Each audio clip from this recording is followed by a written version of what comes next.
There are nights when your entire life shatters in the time it takes to swallow champagne. Tonight, Camilla Vale learned her marriage was a lie. Not through whispered confession, but through cruel laughter echoing across a ballroom filled with Chicago's elite. Her billionaire husband just destroyed her in front of 200 people, and she has nowhere left to run. Except into the rain. Except into the darkness. Except toward a stranger in a jazz cafe who will either save her or damn her completely. If you want to see how far desperation can carry a broken woman, stay until the end. Hit that like button and drop your city in the comments so I can see how far this story travels. Now, let me take you back to where it all began. The champagne glass slipped from Camilla's fingers before she even registered the sound of Grant's voice cutting through the music. Crystal exploded against marble in a burst that nobody noticed because her husband was already talking, already smiling that shark smile he wore when closing deals or ruining lives. "My wife, ladies and gentlemen," Grant Holloway announced into the microphone, his arms stretched wide like a game show host revealing a prize. 8 years of dedicated service. Should we tell them what you were before I found you, darling? The ballroom went silent. 200 faces turned toward her. Diamonds glittered under chandeliers, tuxedos and gowns worth more than most people's cars. The scent of imported roses and expensive cologne. Everything perfect, everything poisoned. Camilla stood frozen near the dessert table in the emerald dress Grant had picked out that morning. The dress that made her look like an accessory. The dress she hated. "A nurse," Grant continued, his voice dripping with theatrical warmth that made her stomach turn. "Working double shifts at County General, scrubs covered in God knows what, living in a studio apartment the size of this coat check." Polite laughter rippled through the crowd. Not cruel yet. Just rich people acknowledging the distance between their world and everyone else's. Grant's eyes found hers across the room, cold, calculating, enjoying this. "I turned her into this." He gestured at her like she was a before and after photo. "Gave her everything. This dress, these jewels, this life. And you know what's funny?" He paused for effect. The room leaned in. "She still can't figure out which fork to use." The laughter changed. Sharper now. Crueler. People turning to their neighbors to share the joke. Camilla felt her face burning, felt the emerald dress shrinking around her ribs, felt 8 years of swallowed humiliation rising in her throat like bile. She should have said something, should have walked out, should have thrown the goddamn champagne in his face. Instead, she smiled. That same smile she'd perfected over 8 years of charity dinners and business galas and private moments when Grant reminded her exactly how worthless she'd be without him. The smile that said everything was fine. The smile that kept her safe. Grant winked at her and turned back to his guests, already moving on to the next joke, the next deal, the next moment where he proved he owned every room he entered. Camilla's hands shook. She pressed them against her stomach, feeling the corseted dress dig into her ribs, feeling her pulse hammering against her wrists. Nobody looked at her anymore. The moment had passed. Entertainment delivered. Story told. She backed toward the service hallway, her heels clicking against marble until she hit carpet, until the noise of the party faded into a dull roar behind heavy doors. The hallway smelled like lemon polish and fresh flowers. Neutral territory. Staff only. Her phone buzzed in the tiny purse dangling from her wrist. "Grant, don't embarrass me by leaving early. Smile. Stay until midnight. We'll discuss your behavior at home." Her behavior. Camilla stared at the message until the words blurred. 8 years. 8 years of this. Of being remade. Of being owned. Of being the punchline to jokes she didn't understand until the laughter started. She kept walking. Past the catering staff, past the security checkpoint, past the coat check where a young woman with kind eyes asked if she needed help finding something. "No," Camilla heard herself say. "I'm leaving." "Ma'am, it's pouring outside. Should I call your car?" "No." She pushed through the doors into the night. Rain hit her like a fist. Cold. Violent. Chicago in October didn't mess around. Within seconds, the emerald dress was plastered against her skin. The carefully styled hair collapsing around her face. Mascara running in black rivers down her cheeks. Camilla walked anyway. Down Michigan Avenue. Past designer storefronts reflecting her ruined reflection. Past couples huddled under umbrellas. Past a homeless man who looked at her dress and jewelry and asked if she was okay. She couldn't answer him. Her phone kept buzzing. Grant. then his assistant, then numbers she didn't recognize. People from the party, probably. People wondering where the wife went. People who'd laughed at the fork joke. She turned it off. The rain soaked through to her bones. Her heels filled with water. Somewhere around Randolph Street, she lost one of Grant's diamond earrings and didn't bother looking for it. The city blurred around her. Headlights, neon signs, steam rising from grates. Everything looked like a dream drowning. She had no plan, no destination, just the animal need to keep moving because stopping meant thinking and thinking meant breaking completely. That's when she heard the music, jazz, drifting up from a basement entrance she'd walked past 1,000 times without noticing. A small sign barely visible through the rain, Velvet Hour. Camilla stopped. Water ran into her eyes. Her whole body shook from cold and shock and something deeper than both. The music called anyway. She descended the stairs, leaving puddles on each step. The door was heavy, old wood, no bouncer, no velvet rope, just a brass handle that turned smooth under her frozen fingers. Inside, the world changed. Amber lights. Low ceiling. Maybe 30 people scattered across tables and bar stools. A three-piece band in the corner, saxophone, bass, piano, playing something slow and sad and perfect. The air smelled like bourbon and cigarette smoke that technically wasn't allowed, but nobody seemed to care. Every face turned toward her. The drowned woman in the designer dress. The ghost who'd wandered in from the storm. Camilla stood dripping on the entrance mat, suddenly aware of how insane she must look. Mascara streaked, shoeless on one foot, shaking so hard her teeth chattered. Jesus Christ. The bartender, a woman with silver hair and sleeve tattoos, grabbed a stack of bar towels. Honey, what happened? Camilla's voice came out broken. I don't know. Come here, sit. Strong hands guided her to a stool at the end of the bar. The towels appeared, rough cotton absorbing water from her hair, her shoulders, her arms. Someone draped a jacket around her. Someone else slid a glass of something amber toward her fingers. Drink, the bartender ordered. You're hypothermic. Camilla drank. Whiskey burned down her throat, spreading heat that felt almost violent after the cold. She coughed, eyes watering. Again, the bartender said. She drank again. The shaking began to slow. Feeling crept back into her fingers. The music wrapped around her like a blanket, saxophone notes bending through the smoke-thick air. Better? The bartender asked. Camilla nodded, not trusting her voice yet. You want me to call someone? No. You sure? Because you look like... Please don't. The bartender studied her for a long moment, then nodded. Okay, you need anything else? You tell me. Name's Diane. Thank you. Diane moved down the bar to help other customers, leaving Camilla alone with her whiskey and the weight of what she'd just done. Left Grant's party. Left without permission. Left her phone off while he was certainly losing his mind trying to track her down. The fear should have hit by now. The panic. The desperate need to fix this before it got worse. Instead, she felt nothing. Just emptiness where the fear used to live. You're bleeding. The voice came from her left. Male. Quiet. The kind of voice that didn't need to be loud to make you listen. Camilla turned. The man sat 2 stools away, angled slightly toward her but not invading her space. Maybe 40. Dark hair touched with gray at the temples. Expensive suit that somehow looked lived in rather than costume-like. Eyes the color of smoke. Your foot, he said, nodding downward. She looked. Blood mixed with water on the floor beneath her bare foot.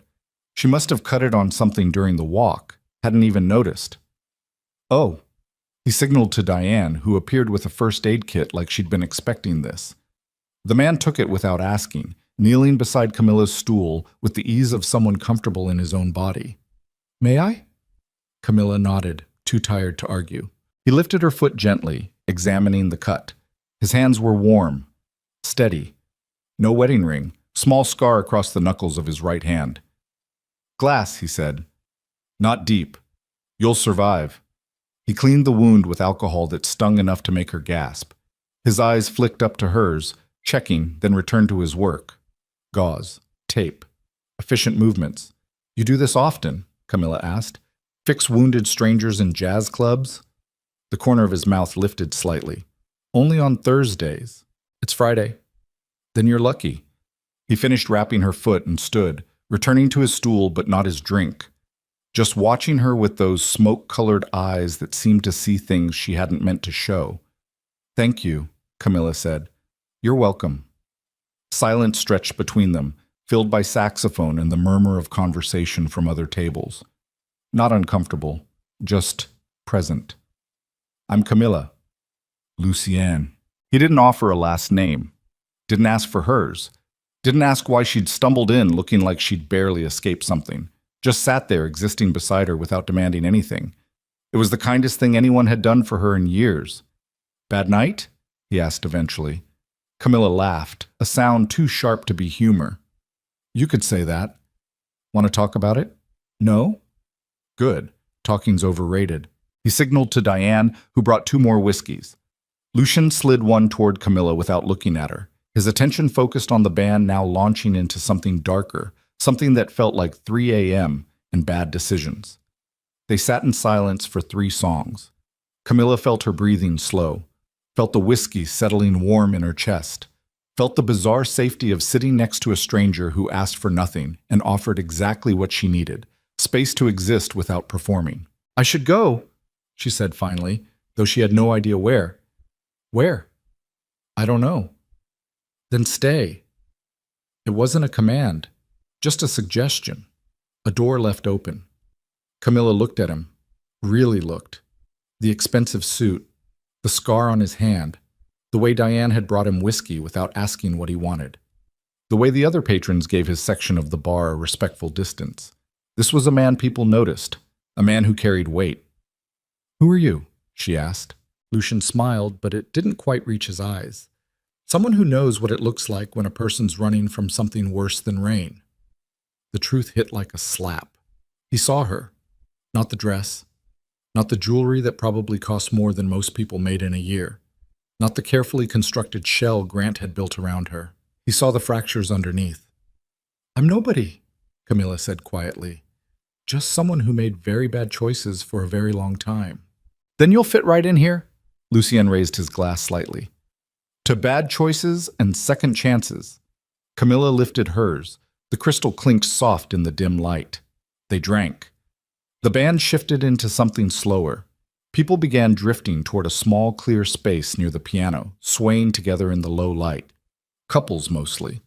A few solo dancers just feeling the music. You dance? Lucien asked. Not in a long time. Shame. He stood, offering his hand. Not demanding, just offering. Camilla stared at that hand, scarred, steady, attached to a stranger she'd met 20 minutes ago, a stranger who'd bandaged her foot and bought her whiskey and asked for absolutely nothing in return.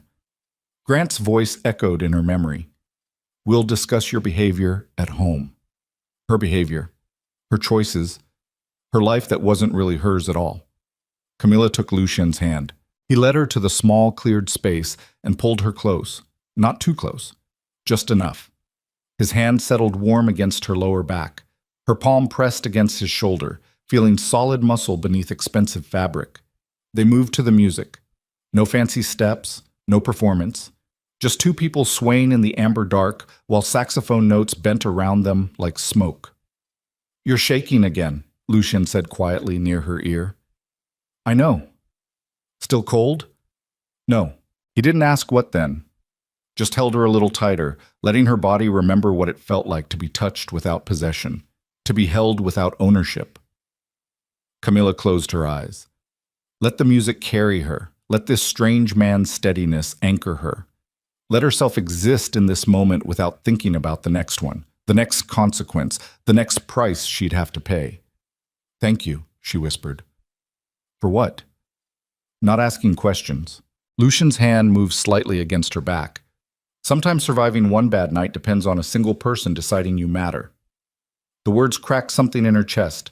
Camilla pressed her face against his shoulder, hiding sudden tears in expensive fabric that smelled like cedar and rain. He didn't pull away. Didn't make her look at him, just kept moving slowly to the music while she fell apart as quietly as possible. The song ended. Another began. They kept dancing. Somewhere during the 3rd song, Camilla's phone vibrated in her soaked purse. Once, twice, 15 times in rapid succession. Grant losing his mind, Grant mobilizing resources, Grant doing what Grant did best, taking control. Lucian felt her tense. You need to go? I don't know. That's not a no. Camilla pulled back enough to look at him. His face was calm, patient, no judgment in those smoke-colored eyes. I left my husband tonight, she heard herself say, in front of 200 people at his birthday party. He's probably looking for me right now. Is that a problem? He's very powerful. So am I. It wasn't a boast, just a fact delivered in that same quiet voice. Camilla studied him. The expensive suit, the scar. The way everyone in this place treated him with careful respect. The ease with which he'd helped her without hesitation. What do you do? She asked. Lucian smiled slightly. I solve problems. What kind of problems? The kind your husband probably has right now. The words should have scared her, should have sent her running. Instead, they settled into her chest like an answer to a question she hadn't known how to ask. I can't go back there, Camilla said. To the penthouse, to him. I can't do it anymore. Then don't. It's not that simple. It is exactly that simple. Lucian's hand tightened slightly on her waist. You decide you're done. You walk away. Everything else is just details. He'll come after me. Let him. The confidence in those two words made her dizzy. Or maybe that was the whiskey, or the shock catching up, or the sheer insanity of standing in a stranger's arms talking about burning her entire life down. I don't even know you, Camilla said. No. But you trusted me enough to let me touch your blood, to dance with me, to tell me the truth. Lucian's eyes held hers. That's more than most people manage in a lifetime. Her phone buzzed again. Longer this time. A call. Grant. Camilla felt ice spreading through her veins. Familiar fear, familiar obedience.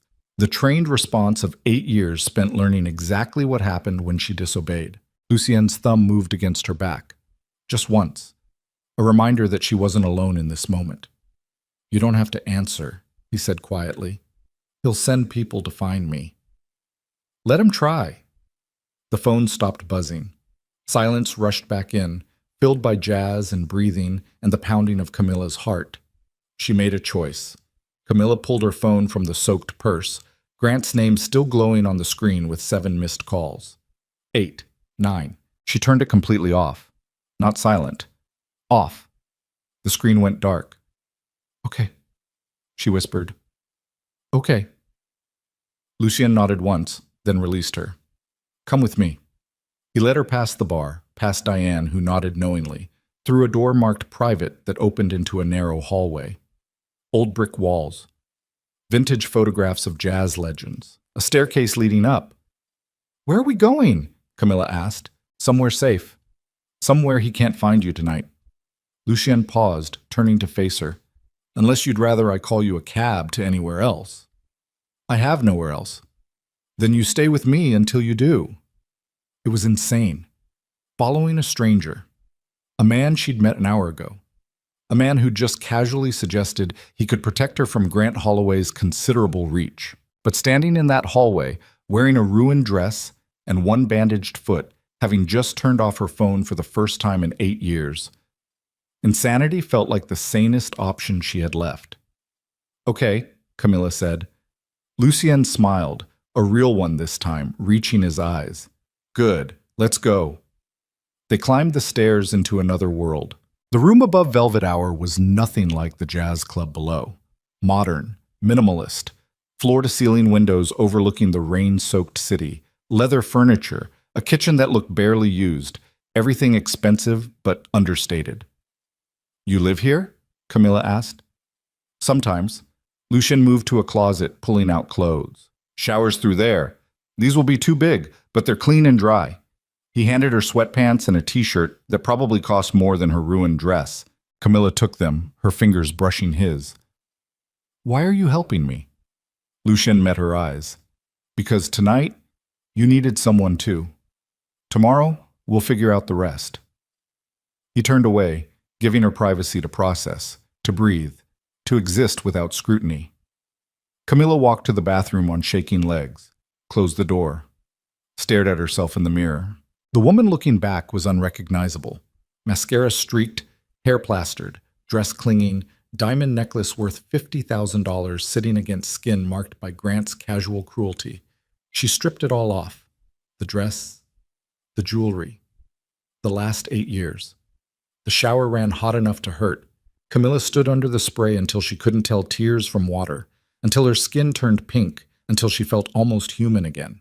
When she emerged wrapped in a towel, she found the clothes Lucian had given her folded on the counter.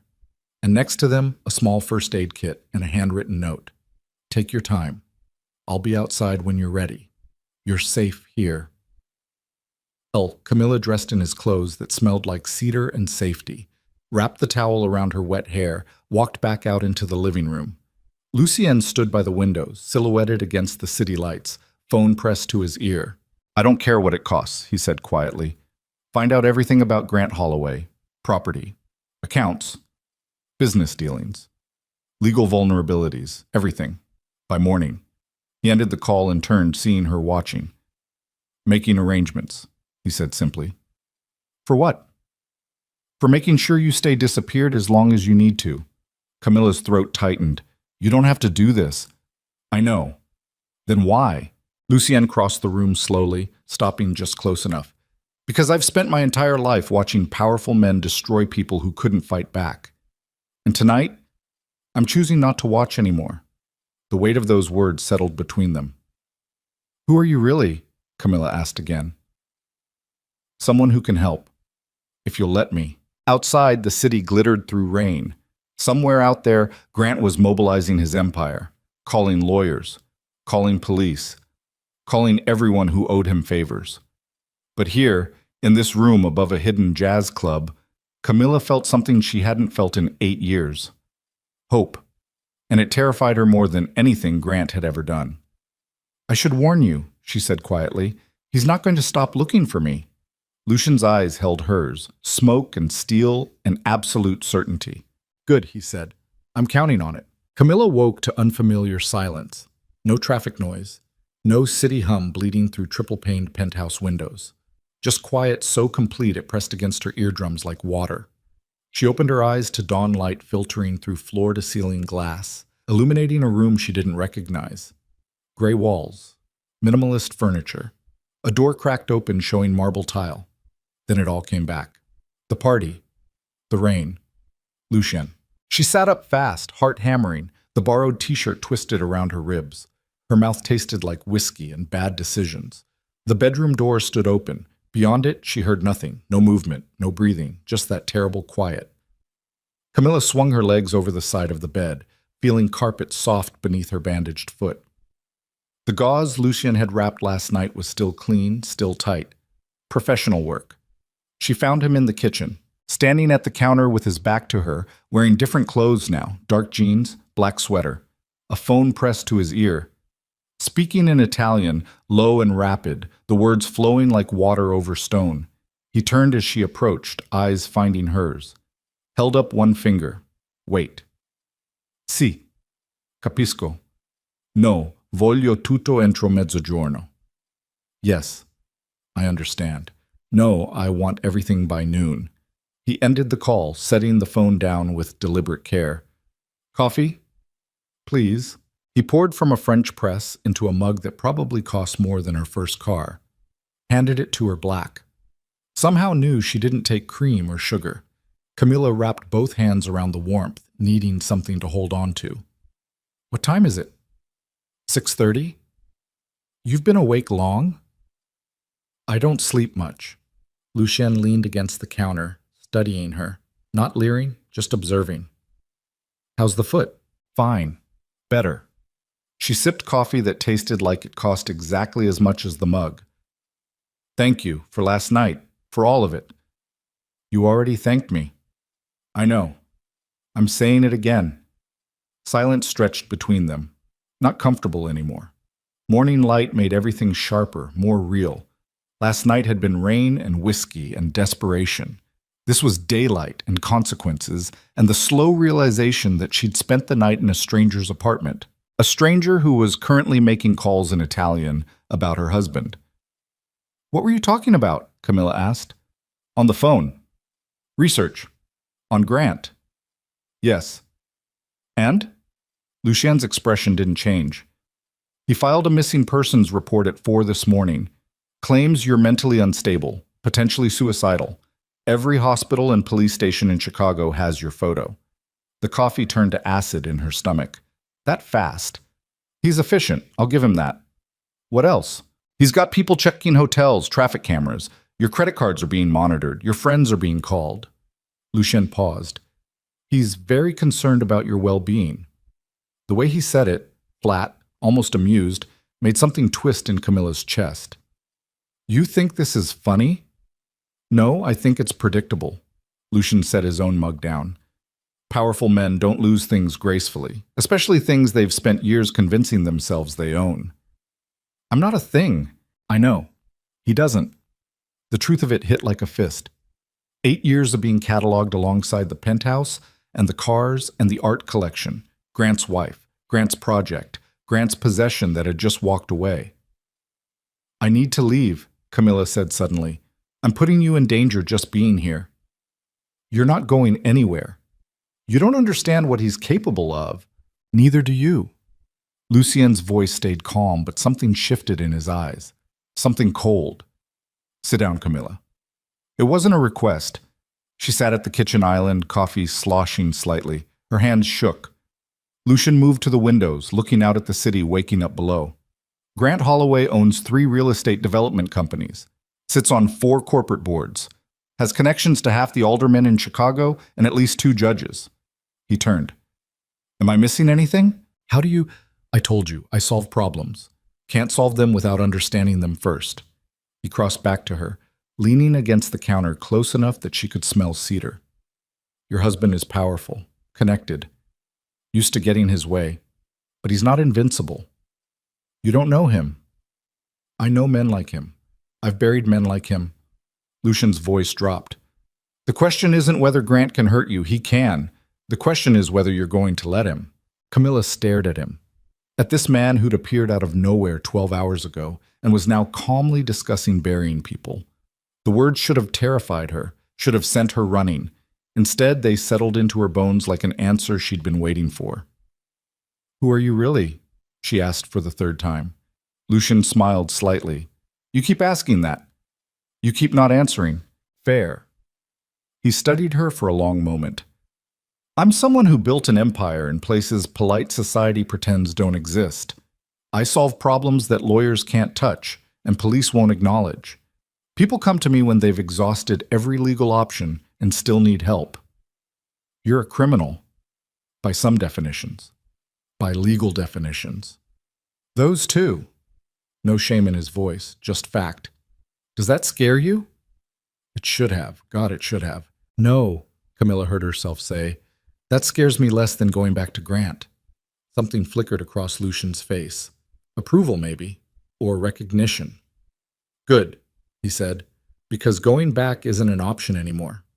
What do you mean? I mean, your husband declared war the moment he filed that police report. Painting you as unstable, potentially dangerous to yourself, that's not concern. That's strategy. He's building a legal framework to have you committed if you surface. The room tilted. Camilla gripped the counter edge. He can't do that. He can if he has the right doctors, the right paperwork, the right judge signing off. Lucien's voice stayed steady. Involuntary psychiatric hold. 72 hours to start. Long enough to get you somewhere he controls, somewhere you disappear. You're lying. I'm not, and you know it. She did. Deep down, she'd always known Grant was capable of this. The control freak who counted her calories, who chose her clothes, who monitored her phone calls and tracked her location and made sure she understood exactly how much she owed him. Of course, he'd have contingencies for her if she ever tried to leave. I can't fight him, Camilla whispered. I have nothing. No money. No lawyers. No... You have me. The words hung in the air between them. Why? Camilla looked up at him. Why would you do this? You don't know me. I'm nobody. I'm just... You're someone who walked into the rain rather than swallow one more piece of humiliation. Lucien's eyes held hers. That's not nobody. That's someone worth fighting for. Her throat closed. Tears burned behind her eyes, but she refused to let them fall. "What do you want from me?" she asked. "There's always a price. Always something. Right now, I want you to eat breakfast, take a shower. Let me handle the immediate crisis." He pushed away from the counter. "Later, we'll discuss what comes next." "That's not an answer." "It's the only one you're getting today." Lucian moved past her toward the hallway, then stopped. "One more thing. You can't contact anyone from your old life, not friends, not family, not work. Anyone you reach out to, Grant will use to find you, understood?" Camilla nodded numbly. "Good. There's clothes in the closet that should fit. Help yourself." He started walking again. "Lucien," he turned. "What are you going to do?" His smile was cold enough to frost glass. "I'm going to remind your husband that Chicago has more than one king." Then he was gone, leaving Camilla alone with her coffee and the slow realization that she'd just traded one dangerous man for another. The difference was, this one seemed to be on her side. Maybe. The clothes in the closet fit too well to be coincidence. Jeans in her exact size. Sweaters that didn't swallow her. Even underwear and bras still in packages. The right cup size sitting on the shelf like they'd been waiting. Camilla stood in the walk-in closet, holding a cashmere sweater, her skin crawling. How long had Lucien been planning this? Had last night been chance or calculation? A stranger helping a woman in need or something else entirely? She dropped the sweater like it burned. The bathroom beckoned, marble and chrome and a shower with 6 heads that probably cost more than her nursing school tuition. Camilla locked the door even though she was alone, even though Lucien had left an hour ago. Underwater hot enough to hurt, she tried to think. Grant would be mobilizing everything, his lawyers, his connections, his money. He'd paint her as crazy, unfit, dangerous. He'd use every tool in his arsenal to bring her back under control. And she had nothing except a gangster's protection and clothes that fit too perfectly. The spiral pulled her down. What had she done? Running into the night was one thing. Staying hidden with a man who casually discussed burying people was something else entirely. Camilla pressed her forehead against tile, breathing steam. She'd made her choice last night when she turned off her phone, when she followed Lucien upstairs, when she decided that anything was better than going back. Now she had to live with it. Lucien returned at noon carrying bags from a restaurant Camilla didn't recognize. "Lunch," he said, setting containers on the counter. "You need to eat." "I'm not hungry." "Eat anyway." He unpacked pasta that smelled like garlic and butter and expensive ingredients, set out plates, forks, napkins, efficient movements that suggested he'd done this before. Camilla sat at the island, watching him. "The clothes in the closet. What about them?" "They fit me perfectly. That's generally the goal with clothing." "How did you know my size?" Lucien looked up from dividing pasta. "I'm observant." "Bullshit." His eyebrow raised slightly. "Excuse me?" "Those aren't guesses. Those are exact measurements." Camilla's voice hardened. "How long have you been watching me?" For the first time since she'd met him, Lucien hesitated. "Answer me," she demanded. He set down the serving spoon, wiped his hands on a dish towel, turned to face her fully. 3 months, he said. The room spun. "What?" "Grant came to my attention 3 months ago through a business associate. I started looking into his operations, his vulnerabilities." Lucien's expression stayed neutral. "You were part of that research." "Research."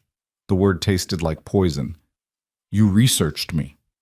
"I researched everyone connected to him?" "And decided to what? Stock a closet just in case his wife randomly showed up needing help?" "Yes." The simplicity of it made her dizzy. "You're insane," Camilla said. "Probably." "I need to leave." She stood chair scraping against hardwood, made it 3 steps before Lucien caught her wrist. Not hard, just firm enough to stop her. "Where are you going to go?" he asked quietly. "Anywhere but here." "Back to Grant?" "No." "Then where? You have no money, no safe place. Every hotel clerk in Chicago has your photo. Every cop is looking for you." His grip loosened but didn't release. "You walk out that door, you last maybe 4 hours before someone recognizes you and makes a call." "Let go of me." Camilla Seki. "Let." Go. He released her immediately, stepping back with hands raised. Camilla stood there shaking, fury and fear warring in her chest. You've been watching me for 3 months, planning this. Waiting for what? For me to break down so you could swoop in and play hero? No. Then what? I was gathering information on Grant. You were part of that picture. When I saw what he was doing to you, the control, the isolation, the systematic destruction of who you used to be, I made contingency plans. For me. Yes. Why? Lucien was quiet for a long moment. Because my wife died 3 years ago. Cancer. I watched it eat her alive over 18 months, while the best doctors in the world told me there was nothing they could do. His voice stayed level, but something dark moved behind his eyes. I couldn't save her. I can save you. The words hit like a slap. I'm not your wife, Camilla said. I know. I'm not your redemption project. I know that too. Then what am I? Someone who deserves the chance to decide who she wants to be without Grant Holloway's hands around her throat. Lucien met her eyes. That's it. That's all this is. Camilla wanted to believe him, wanted to trust that this was altruism wrapped in expensive suits and Italian phone calls. But she'd learned the hard way that men always wanted something. What do you get out of this? She asked. The satisfaction of watching Grant lose something that matters to him. That's it? Revenge by proxy? Is that not enough? She studied him, the scar on his knuckles, the way he stood perfectly still, giving her space to process. The expensive kitchen in the apartment above a jazz club, the closet full of clothes in her size, the casual mention of a dead wife. None of it added up to safety. All of it pointed to danger just as sharp as Grant's, differently shaped. I don't trust you, Camilla said. Smart. But I can't go back to him. No. So I'm trapped either way. Lucien shook his head. You're choosing the option that doesn't end with you committed to a psychiatric facility under Grant's control. That's not trapped. That's strategic survival. The brutal honesty of it cut through her spiral. He was right. She hated that he was right, but denying it wouldn't change reality. Okay, Camilla said finally. I'll stay, for now, until I figure out something else. Fair enough. But I want answers, real ones, about who you are, what you do, why Grant came to your attention. She crossed her arms. No more vague bullshit about solving problems. Lucien considered this, then nodded. After lunch, we eat first. Why? Because you haven't had a real meal in 24 hours and you're running on adrenaline. I need you sharp for this conversation, not shaky. Despite everything, Camilla's stomach growled. Betrayed by her own body, Lucien's mouth twitched. Not quite a smile. Fine, she muttered, returning to her seat. But you're telling me everything. Everything relevant. Everything. He served pasta onto both plates, slid one toward her with a fork. They ate in silence. The food was obscenely good. Fresh pasta, butter sauce with herbs she couldn't identify, vegetables that actually tasted like something. Restaurant quality. Maybe better. Camilla ate mechanically, refueling while her mind raced through possibilities. Lucien watching her for months, preparing for this. Knowing about Grant's business, his connections, his vulnerabilities. This wasn't random kindness. This was a chess move she didn't understand yet. When both plates were empty, Lucien cleared them away. Poured water for both of them. Returned to his seat across the island. Okay, he said. What do you want to know? Everything. Start with why Grant matters to you. Lucien leaned back, fingers steepled. Grant's development company has been buying properties in the South Loop, residential buildings mostly, older structures with rent-controlled tenants. So he's displacing families, using legal loopholes to evict people who've lived there for decades, tearing down affordable housing to build luxury condos. Lucien's voice stayed level. One of those buildings housed a community center I fund, after-school programs, food bank, medical clinic for people without insurance. He shut it down. He tried. I stopped him. How? I bought the building before his deal could close, made sure the tenant stayed, expanded the community center. Camilla processed this. He came after you. He tried, brought lawyers, inspectors, City officials he owned, tried to find violations, code issues, anything to force me out. And? Lucien's smile was cold. I have better lawyers, and the officials he owned weren't the only ones in Chicago. So this is a turf war. This is me protecting people Grant sees as obstacles to profit. Lucien's eyes hardened. When I started looking into his operation, I found a pattern. Buy cheap, displace poor, build expensive, repeat, always legal, always brutal. And you found me in that research. I found you at his side during property tours, photographed at galas, quoted in society pages about charity work. He paused. Then I looked closer, noticed how you never smiled in candid shots, how you stood just slightly behind him in every photo, how your public appearances decreased over time until you barely existed outside the penthouse. Camilla's throat tightened. You saw all that. I see patterns. It's what I do. So you what?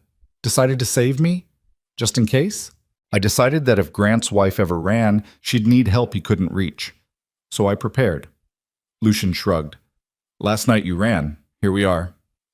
It made terrible sense. Clinical, strategic. Nothing to do with kindness and everything to do with finding Grant's weakness and exploiting it. She was the weakness. I'm leverage, Camilla said. You're a person. A person you're using against my husband. Ex-husband, Lucien corrected. And yes, if that bothers you, the door's unlocked. His bluntness was almost refreshing after 8 years of Grant's manipulative doublespeak. What happens now? Camilla asked. Now I keep you hidden while my people gather evidence on Grant's operation, financial crimes, bribery, fraud, everything that'll stick in federal court. How long? Weeks, maybe months. And I just hide here? In this apartment? No, too exposed, too predictable. Lucien stood. I have somewhere else. Somewhere Grant will never think to look. Where? Somewhere I actually live. They left at dusk. Lucien drove a black SUV with windows tinted dark enough to be illegal. Camilla sat in the passenger seat wearing a baseball cap and sunglasses, feeling ridiculous and terrified in equal measure. The city blurred past. Downtown giving way to industrial zones, then suburbs, then something that looked almost rural. Trees thickened. Houses spread further apart. Where are we going? Camilla asked. Lake Michigan, North Shore. That's an hour away. 90 minutes. Good for keeping distance. They drove in silence, Lucien's hands steady on the wheel, his attention split between the road and his mirrors. Checking for tails. Always watching. Full dark had fallen by the time they turned onto a private road barely visible from the highway. Trees pressed close on both sides. No streetlights, no other houses. Then the road opened up. The estate rose against the night sky like something from a different world. Glass and steel and stone. 3 stories of modern architecture perched on a cliff overlooking black water. Security lights illuminated the grounds. Cameras tracked their approach. Lucien pulled into a garage large enough to house 6 cars. Only 3 occupied the spaces. Another SUV, a sedan, and a sports car that probably cost more than Camilla had earned in her entire nursing career. Home, he said simply. They entered through a side door into a mudroom that opened into a kitchen bigger than Camilla's old apartment. Industrial appliances, marble counters, windows overlooking darkness and water. A woman stood at the sink washing dishes. 50-something. Gray hair pulled back. Sharp eyes that assessed Camilla in 2 seconds flat. Maria, Lucien said. This is Camilla. She'll be staying with us. Maria dried her hands on a towel, expression neutral. The guest suite? East wing, 3rd floor. I'll prepare it. She left without another word, footsteps fading down a hallway. Housekeeper, Camilla asked. Among other things, she's been with me 15 years, completely loyal. Everyone seems loyal to you. I pay well, and I don't betray people who work for me. Lucien moved toward another hallway. Come on, I'll show you the rest. The house was massive. Rooms flowed into rooms, each decorated with the same minimalist precision as the apartment. Art on the walls, real art, pieces Camilla recognized from museums, libraries, sitting rooms, a home gym, A media room with a screen the size of a small movie theater. Everything screamed wealth and power and isolation. How many people live here? Camilla asked. Me? Maria? Security staff in the guest house. Lucien paused at a staircase. And as of an hour ago, my daughter. Camilla stopped. What? Arya. She's 8, lives with me part-time, just arrived from her grandmother's. You have a daughter. I mentioned my wife died. She left behind a child. You didn't mention the child was here. Does it matter? Yes! Camilla's voice rose. You can't just, there's a child in this house, and you're hiding me from the police. Arya knows nothing about your situation. As far as she's concerned, you're a friend staying with us for a while. Lucien's voice stayed calm. My daughter is safe. You're safe. These facts aren't in conflict. Everything about this is insane. Yes. And yet here you are. He had a point. Camilla followed him up the stairs, her mind reeling. A daughter. An 8-year-old girl living in the house of a man who casually discussed burying people. What kind of life was that? What kind of life was this becoming? They reached the 3rd floor. Lucien opened a door into a suite that made the downtown apartment look modest. Bedroom with a king bed. Sitting area. Bathroom with a soaking tub. Windows overlooking the lake. You'll be comfortable here, Lucien said. Maria's bringing up your things from the car. I don't have things. I have one change of clothes. I had a few items purchased. They'll be here shortly. More clothes that would fit perfectly. More preparation. More evidence that this had been planned down to the smallest detail. I can't do this, Camilla said quietly. Can't do what? Any of it. Hide here. Let you fight my battles. Pretend this is normal. Lucien studied her. What's the alternative? I don't know. Then you do this. One day at a time. One decision at a time. He moved toward the door. Dinner's at 7. Arya will want to meet you. Lucien. He turned. What if Grant finds me here? He won't. But if he does? Something cold and final settled into Lucien's expression. Then he'll learn what happens when he comes to my home uninvited. The door closed behind him, leaving Camilla alone in luxury that felt like a beautiful cage. She walked to the windows, looking out at black water reflecting security lights. Somewhere out there, Chicago glittered. Grant mobilizing his empire, police searching, the world moving forward while she hid in a gangster's fortress. This was survival. This was strategy. This was also the beginning of something that terrified her more than Grant ever had. Because, at least with Grant, she'd understood the danger. With Lucien, she had no idea what she'd really agreed to. Dinner was surreal. Camilla descended at 7 to find a dining room table set for 3, Lucien at one end, an empty chair across from him, and a small girl with dark hair and huge brown eyes watching from the doorway. You must be Arya, Camilla said, trying for warmth despite her nerves. The girl nodded shyly. I'm Camilla. Your dad said I could stay here for a little while. Why? Direct, no filter, 8-year-old honesty. I needed somewhere quiet to think, Camilla said carefully. Are you sad? The question hit harder than expected. Sometimes, yeah. Me too.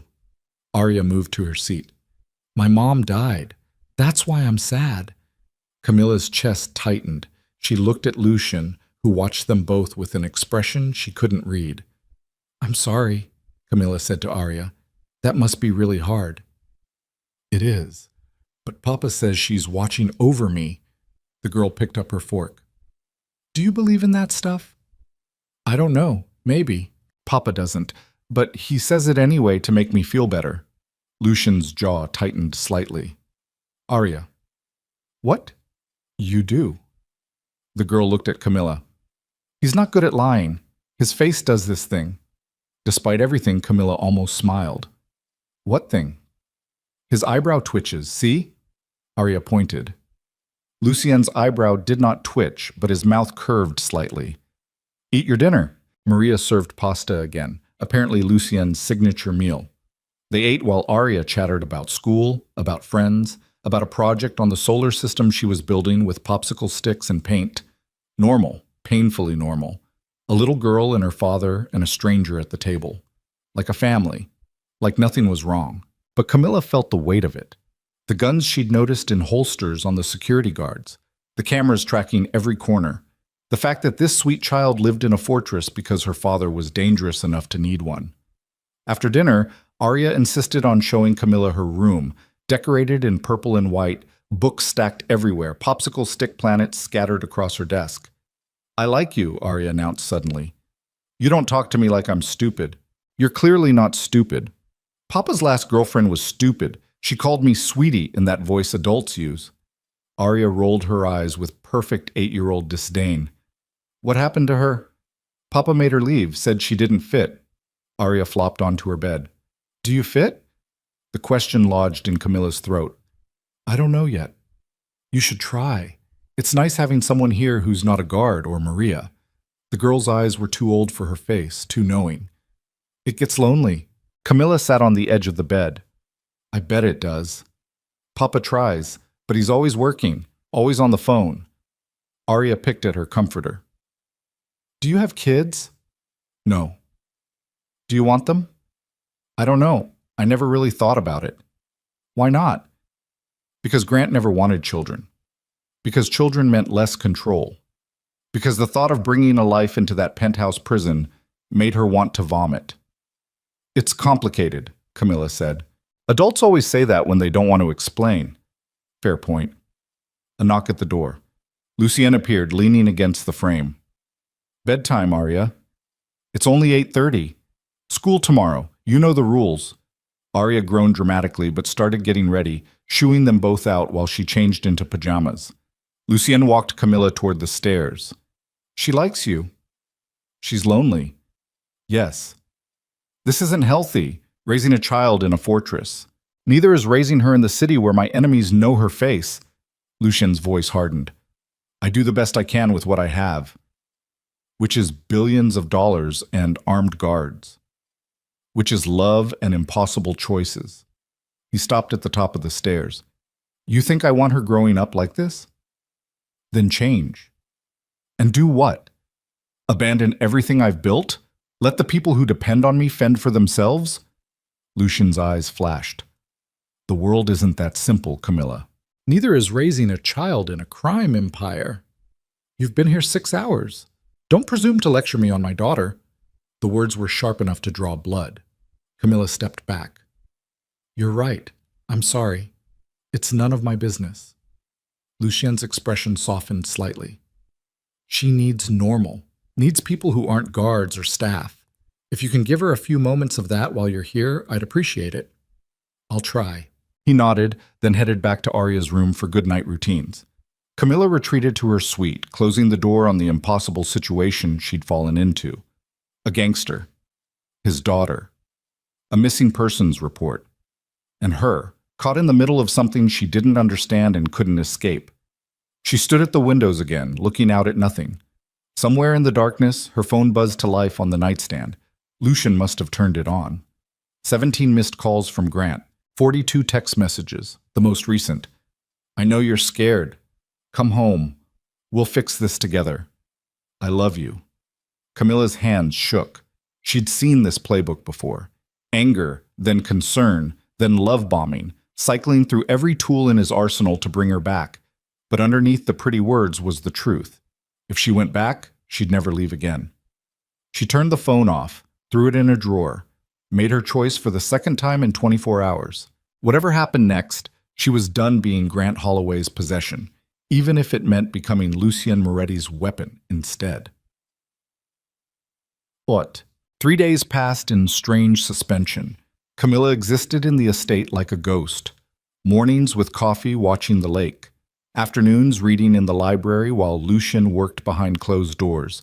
His voice rising occasionally in Italian or English, always controlled, always commanding. Evenings with Arya, who attached herself to Camilla like a barnacle, chattering about school and friends, and the million thoughts bouncing around her 8-year-old brain. Maria watched everything with neutral eyes, cooking meals and managing the house, and never asking questions Camilla couldn't answer. Security guards patrolled the grounds. Cameras tracked movement. The fortress stayed locked, and Camilla slowly went insane from inactivity. On the fourth day, she cornered Lucien in his office. He looked up from 3 computer screens and a phone call, eyebrow raised. I need to do something, Camilla said. Lucien held up one finger. Wait. Finished his call. Set the phone down. Such as? Anything. Work. Help Maria. Something besides reading books and playing with your daughter. Aria likes you. I like her too. That's not the point. What is the point? Camilla moved into the office, closing the door. The point is I'm going crazy hiding here. I need purpose. She stopped, searching for words. I used to be a nurse. I used to help people. Now I'm just waiting to be safe, waiting to exist again. Lucien studied her. What do you want to do? I don't know, but there has to be something. He was quiet for a moment, then pulled up something on one of his screens. The community center I mentioned, the one Grant tried to shut down. What about it? They run a free clinic 3 days a week. Always need medical staff. Lucien glanced at her. You still licensed? Yes, but I haven't practiced in years. Skills don't disappear. Hope flickered in her chest. You're serious. It's volunteer work. Low profile. Most patients are undocumented or uninsured, so they don't ask questions. Lucien leaned back. You'd need to use a different name. Keep your head down. But if you want to help people, it's an option. Grant would never think to look there. Exactly. Camilla's mind raced. Real work, real purpose, a reason to exist beyond hiding. When can I start? Tomorrow, if you're sure. I'm sure. Lucien nodded. I'll make arrangements. She turned to leave, then stopped. Thank you. Don't thank me yet. The clinic's in rough shape. You'll be working with limited supplies, difficult cases, and people who have every reason not to trust anyone in authority. So basically like County General, but with less bureaucracy. His mouth twitched, almost a smile. Something like that. The clinic was everything Lucien had warned and nothing she expected. Set in the basement of the community center in a neighborhood where English was a 3rd or 4th language, the space consisted of 3 exam rooms, a waiting area with folding chairs, and supplies that looked like they'd been scavenged from hospital donations and garage sales. The staff was 2 nurses, 1 part-time doctor, and a rotating cast of volunteers who did intake and translation. Camilla walked in wearing jeans and a sweater, her hair pulled back, using the name Maria Reyes. The head nurse, Carmen, looked her up and down. You're Lucien's friend? Yes. He says you have ER experience. 8 years. Haven't practiced in a while, though. Can you start an IV? Yes. Stitch a wound? Yes. Work with patients who don't speak English and don't trust you? I'll manage. Carmen grunted. We'll see. Clinic opens in 10 minutes. You're on intake and basic care. Anything complicated, you get me or Dr. Santos. Clear? Clear. The next 6 hours were chaos. Patients flooded in the moment doors opened. Construction workers with infected cuts, kids with ear infections. Elderly patients with blood pressure through the roof. A woman in labor who didn't make it to the hospital in time. Delivering a healthy baby girl on an exam table while Camilla coached her through breathing and Carmen handled the medical logistics. It was messy and desperate and the most alive Camilla had felt in 8 years. She fell back into rhythms her body remembered. Checking vitals, reading symptoms, offering comfort in broken Spanish and hand gestures and the universal language of actually giving a damn. By the time they closed at 8, Camilla was exhausted, sweating, her clothes stained with God knew what, and she felt like herself again. Carmen found her cleaning the last exam room. Not bad for someone who hasn't practiced in years. Thanks. Lucien send a lot of people here? I don't know. Does he? Sometimes. People who need help off the books. Carmen's eyes were sharp. You running from something? Camilla met her gaze. Isn't everyone? Fair. Carmen handed her a clinic schedule. You want to come back? Yes. 3 days a week, same hours. We don't pay. I don't need payment. Carmen nodded slowly. Okay, Maria. See you Thursday. You. Walking out into the night, Camilla felt lighter than she had in days. Real work, real purpose, real people who needed help and didn't care about her past or her name or the billionaire hunting for her across the city. Lucien's car waited at the curb, one of his security guards behind the wheel. She slid into the back seat, still riding the high of actually being useful. "How was it?" the guard asked. Young guy, maybe 25, polite. "Good, really good." They drove back to the estate in silence. Camilla watched the city blur past, lights and movement and life happening while she existed in the margins. But for the first time since leaving Grant, those margins felt like freedom instead of hiding. When they pulled up to the house, Lucien stood on the front steps waiting. Camilla climbed out, suddenly self-conscious about her disheveled appearance. "Well?" he asked. "I'm going back Thursday." Something shifted in his expression. Approval, maybe? Or relief? "Good," he said simply. They walked inside together, Camilla heading for the stairs and a desperately needed shower. "Camilla." She turned. Lucien stood in the hallway, backlit by the chandelier, looking almost human for once. "I'm glad you found something," he said quietly. "Me too." She climbed the stairs, stripped off her filthy clothes, stood under water hot enough to scald. For 8 years, Grant had slowly dismantled everything she used to be. The nurse, the helper, the person who cared. Now, piece by piece, she was building it back. And she had Lucien Moretti, dangerous, calculating, impossible, to thank for it. The irony wasn't lost on her. The call came at 3 a.m. on her 10th day at the estate. Camilla woke to shouting, footsteps pounding through hallways, car engines roaring to life outside. She threw on clothes and ran downstairs to find controlled chaos, guards moving with weapons drawn, Maria hustling Aria toward a panic room Camilla hadn't known existed. And Lucien in the center of it all, phone pressed to his ear, his voice ice. "How many?" he demanded. Pause. "Where exactly?" Pause. "Lock it down. Nobody in or out until I say." He ended the call, eyes finding Camilla. "Get back upstairs." "What's happening?" Grant made a move, sent people to the clinic. Her blood turned to slush. "When?" "Hour ago. They've been watching it for days. Saw you leave tonight." "They know where I am?" "They know you're connected to the clinic. They don't know about here. Yet." Lucien moved toward the door. "But we're not taking chances." "Where are you going?" "To remind Grant that there are consequences for coming after what's mine." The possessiveness in those words should have bothered her. Instead, it ignited something fierce in her chest. "I'm coming with you," Camilla said. "No." "It's my fight. It's my city." Lucien's. Ian stopped at the door, turning to face her fully. "You want to help? Stay here. Keep Aria calm. Let me handle this." "Handle it how?" His smile was a blade. "However I need to." Then he was gone, SUVs roaring down the driveway into the night. Camilla stood in the empty foyer, heart hammering. Grant had found her trail, found the clinic, found proof she was alive and hiding and building a life without him. And now Lucien Moretti was going to war. The question was whether Camilla would survive the crossfire, or if she'd already chosen a side without realizing it. Camilla didn't sleep. She sat in Aria's room watching the little girl breathe, one hand resting on the child's back, feeling each rise and fall. The panic room door stood open now.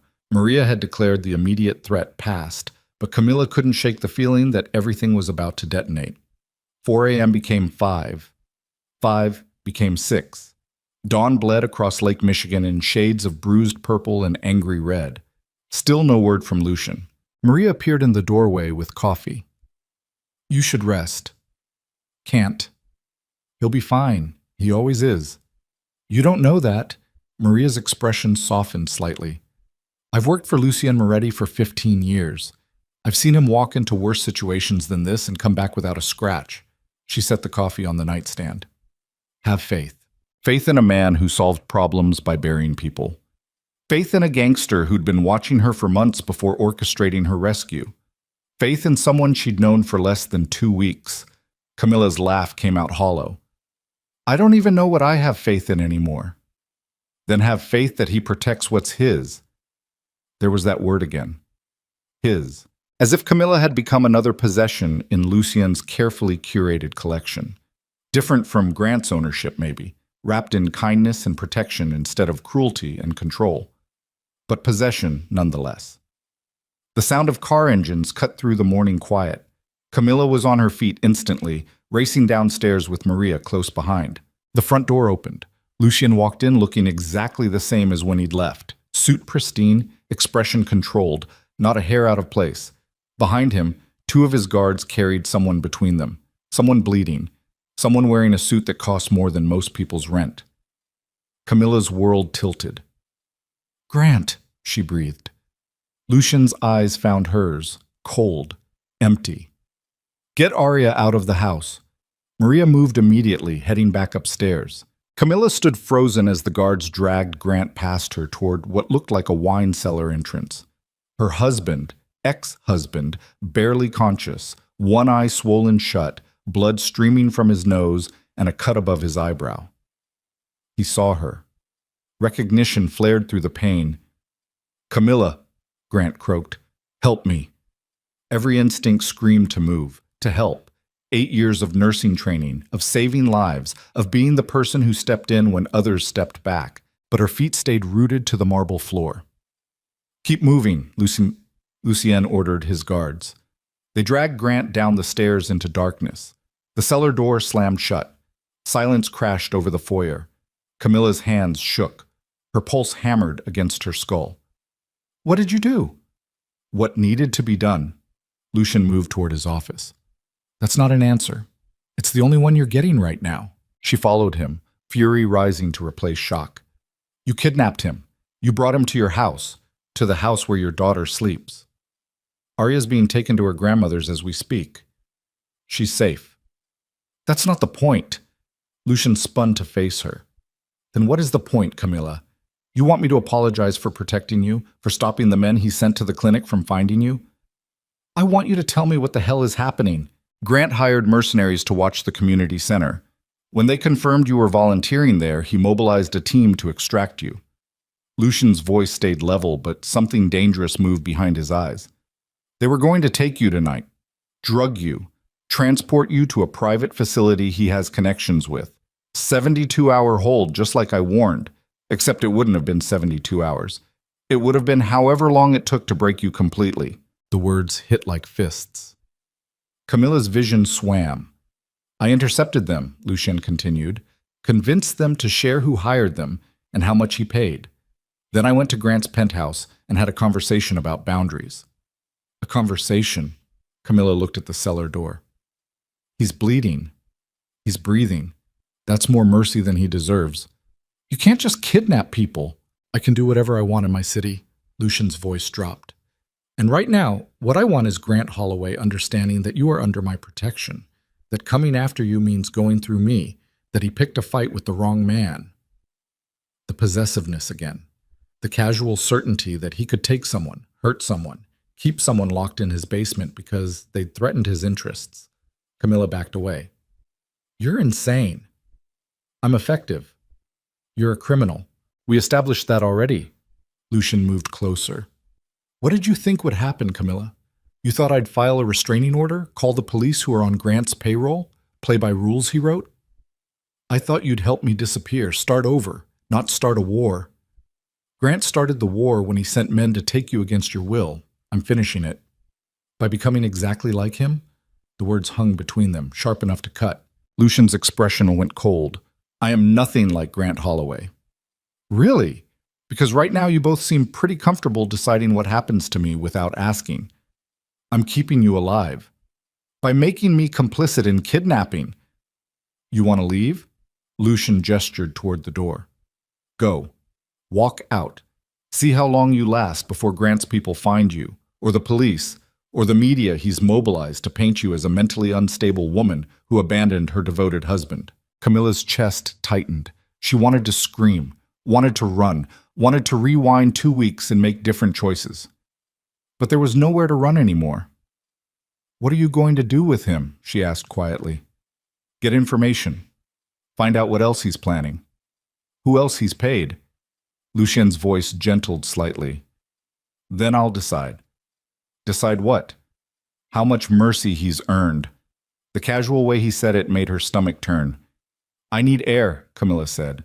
She pushed past him, through the kitchen, out onto the back terrace overlooking the lake. Dawn had fully broken now, painting the water in shades of gold and copper. beautiful, peaceful, nothing like the chaos consuming her life. Footsteps approached. Lucien stood beside her, not touching, just present. "I'm sorry," he said finally. "For what?" "For not preparing you. For moving without telling you first." He stared out at the water. "I'm used to operating alone, making decisions without consultation. It's how I've survived this long." "I'm not one of your soldiers." "I know." "Then stop treating me like a chess piece you're moving around the board." Lucien turned to face her. "What do you want from me, Camilla?" "I want the truth. All of it.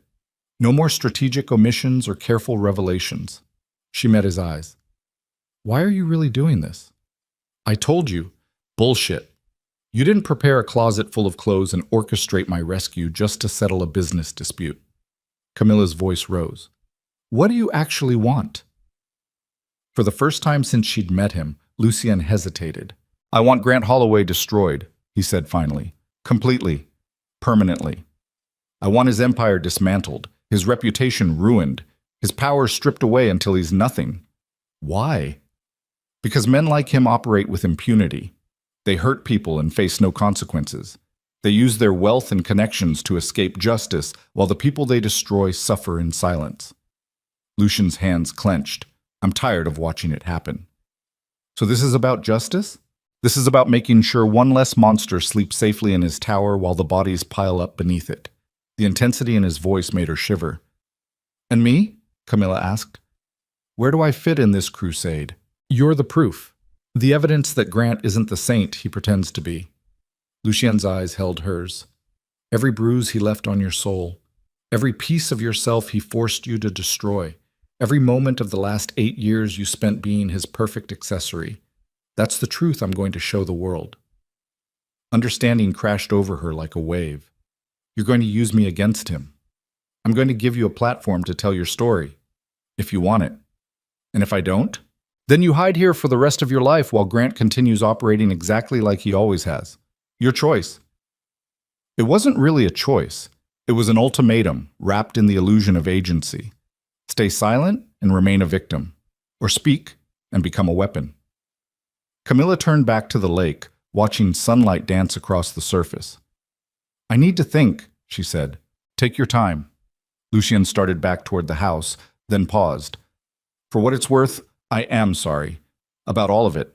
You deserved a clean escape, a chance to rebuild without this kind of violence. But that's not the world we live in.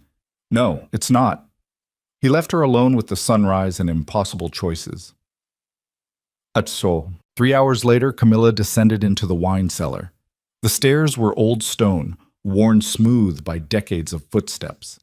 The air smelled like earth and blood, and expensive wine aging in oak barrels. Grant sat in a chair in the center of the space, wrists zip-tied, one guard posted near the door, still bleeding, still conscious, eyes tracking her movement with desperate hope. "Camilla, thank God," his voice cracked. "You have to help me. This man is insane. He kidnapped me, assaulted me. We can go to the police together." "Shut up, Grant." The words came out flat, empty. Nothing like the desperate placating she'd perfected over 8 years. Grant's expression shifted, confusion replacing hope.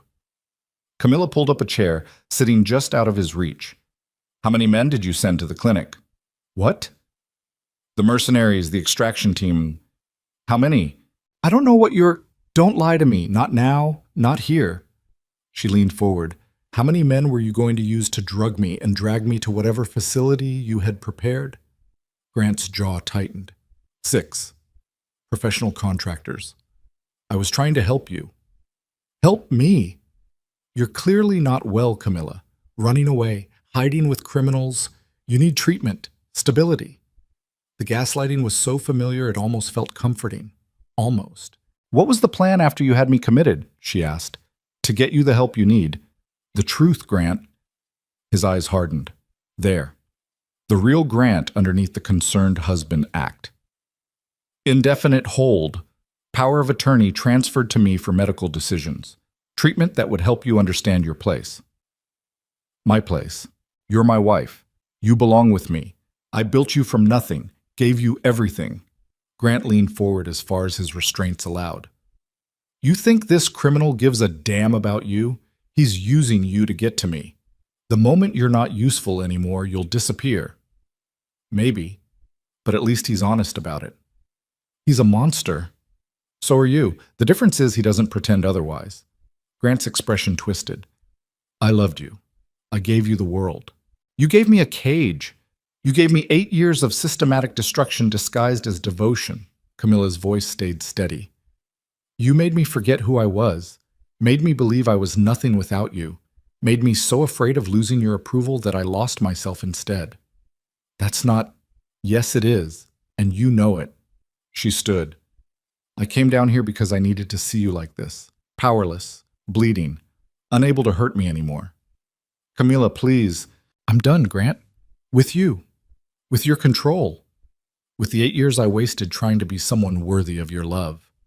She moved toward the stairs. Lucian can do whatever he wants with you. I don't care anymore. You do care. Grant's voice rose, desperate now. You came down here because you still need closure.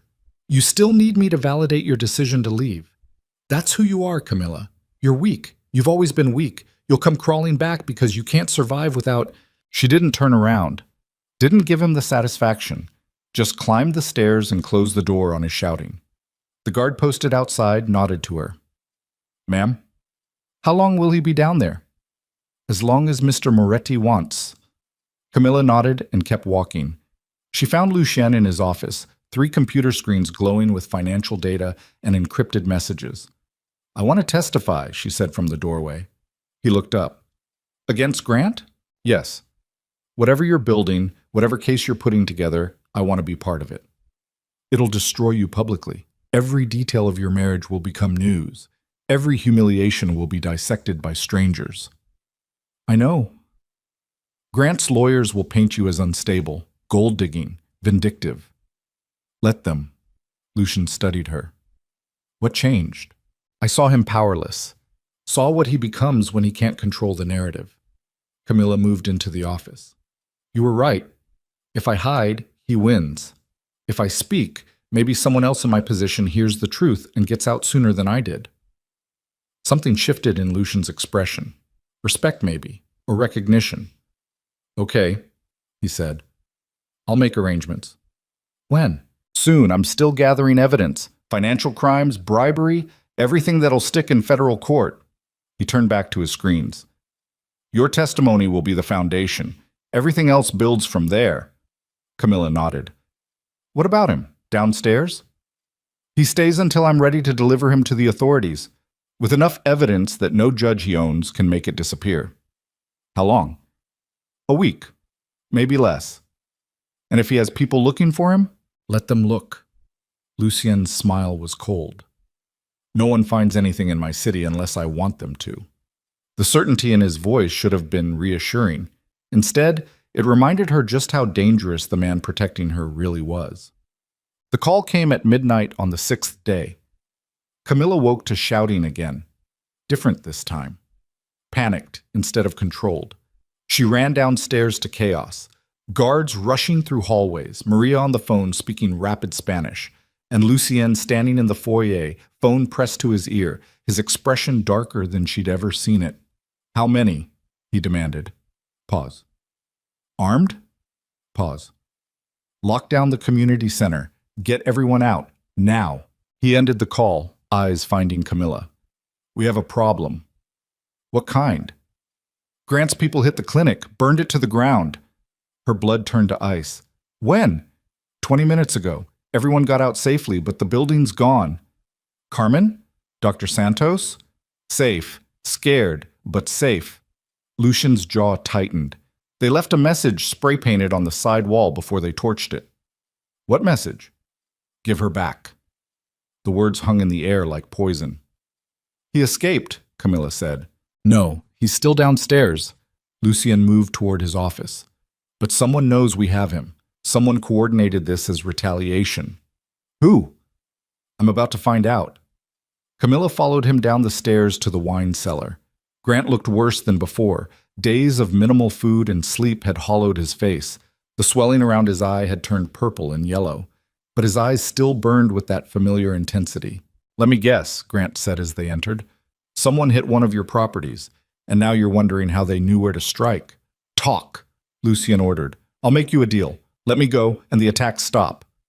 "You're not in a position to make deals," Grant laughed, a sound like breaking glass. "You think I came to Chicago alone? You think I built my empire without contingencies?" He leaned forward. "I have people loyal to me. People who know that if I don't check in every 48 hours, they activate protocols." "What protocols?" "Systematic destruction of everything you care about. The community center was just the start." Grant's smile was vicious. "Next is the after-school program, then the food bank, then the free clinic at St. Vincent's. Every charitable operation you fund gets burned to ash until you return what's mine." Lucian's expression stayed neutral, but Camilla saw his hands clench. "You're bluffing," he said. "Am I? Check your phone. I'm betting you have 3 more fires reported in the last hour." Lucian pulled out his phone, scrolled. His jaw tightened incrementally. Grant's laugh filled the cellar. "There it is. Welcome to consequences, Mr. Moretti. You took something from me, so I'm taking something from you. Except I'm not stopping until you break." "These are innocent people. I don't care." Grant's eyes found Camilla. "You chose to involve yourself in my marriage. You chose to hide my wife. You chose this war. Now watch your empire burn because of it." Lucien moved fast, crossing the space in 2 strides, grabbing Grant by the throat, slamming him back against the chair hard enough to make it skid across concrete. "You want war?" Lucian's voice dropped to something barely human. "I'll give you war. I'll dismantle everything you've ever built. I'll expose every crime you've committed. I'll make sure you spend the rest of your miserable life in a federal prison being someone's property for a change." Grant smiled through the chokehold. "Do it. But know that every day I'm here, more people suffer, more buildings burn, more of your precious charitable work turns to ash." His eyes gleamed. "The only way this stops is if you give me back my wife." The words hit Camilla like a physical blow. This was her fault. The clinic burning, people losing their medical care, families losing their support systems, all because she'd run and Lucien had helped her hide. "Let him go," she said quietly. Lucien's grip tightened. "No. People are getting hurt because of me. People were getting hurt long before you ran. This is who Grant is. This is what he does. Then let him do it to me instead of them." "Camilla, I'll go back." The words came out hollow. "I'll go back to him if it stops the attacks." Grant's smile widened. "Smart girl." Lucien released him, spinning to face Camilla. "Absolutely not. It's my choice. It's a trap. The moment you go back, he'll make sure you never leave again. Institutionalized, medicated, disappeared. Then people stop losing everything because I was selfish enough to think I deserved freedom." "You do deserve freedom. Not at this cost." The shout echoed off stone walls. Silence crashed down. Camilla's hands shook. "How many more places will he burn, Lucien? How many more people have to suffer before you admit that keeping me here isn't worth it? You're worth everything." The intensity in his voice made her flinch. "I'm not," she said quietly. "I'm just one person. Those programs serve hundreds, thousands." She looked at Grant, still smiling in his chair. "Let me go back. End this." "No. It's not your choice." "I'm making it my choice." Lucien moved between her and Grant. "We find another way." "There is no other way." Grant's voice rose. "Either I go home with my wife, or Chicago watches everything Lucien Moretti claims to care about burn to the ground. Those are the options." Camilla felt the walls closing in. No escape, no good choice. Just 2 bad men fighting over her like she was a trophy, while innocent people paid the price. She turned and ran up the stairs, made it to the kitchen before Lucien caught her arm. "Don't," he said. "Don't what? Don't do the right thing? Don't save people?"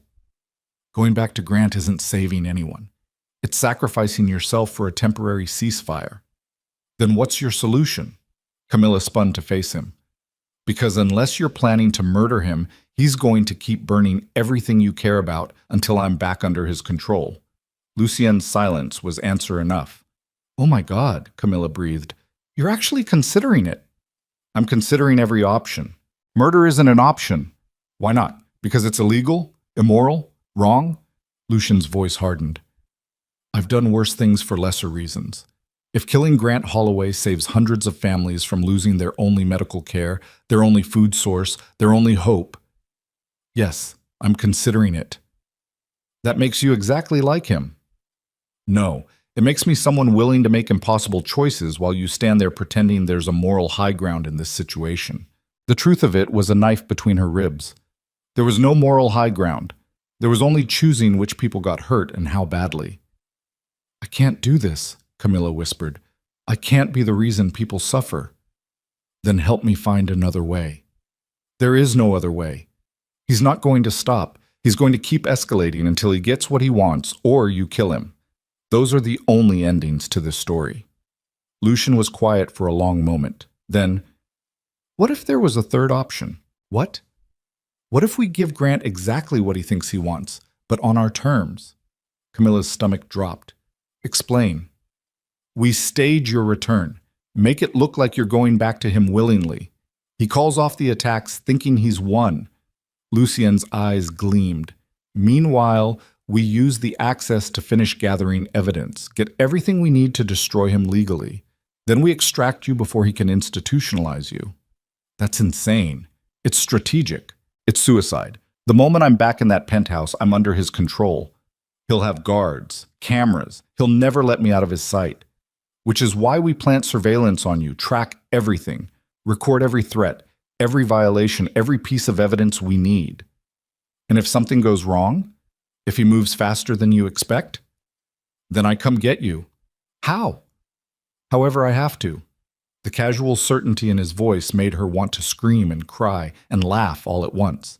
This was madness. Going back to Grant, even temporarily, even with Lucien's promises of extraction and evidence gathering. But what was the alternative? More fires? More people losing the services they depended on? Or Lucian murdering Grant and becoming exactly the monster everyone believed him to be?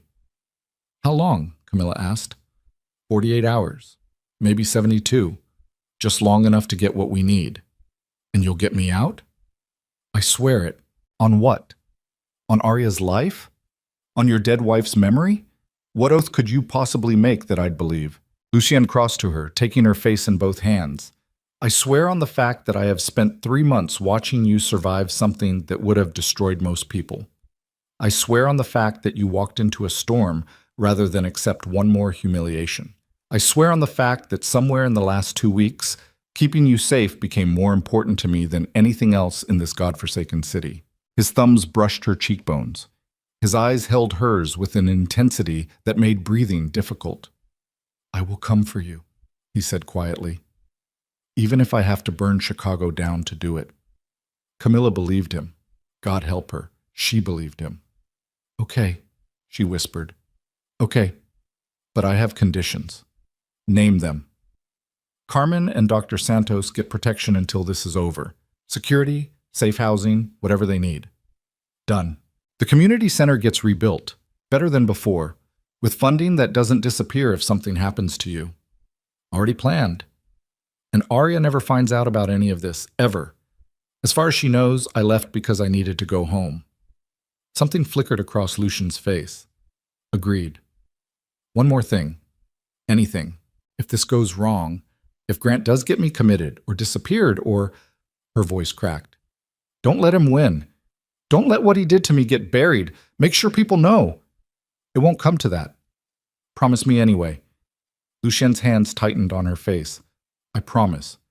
But you're coming home, Camilla. You're coming back here. To safety. To Arya. To... He stopped himself. But she heard the unspoken word anyway.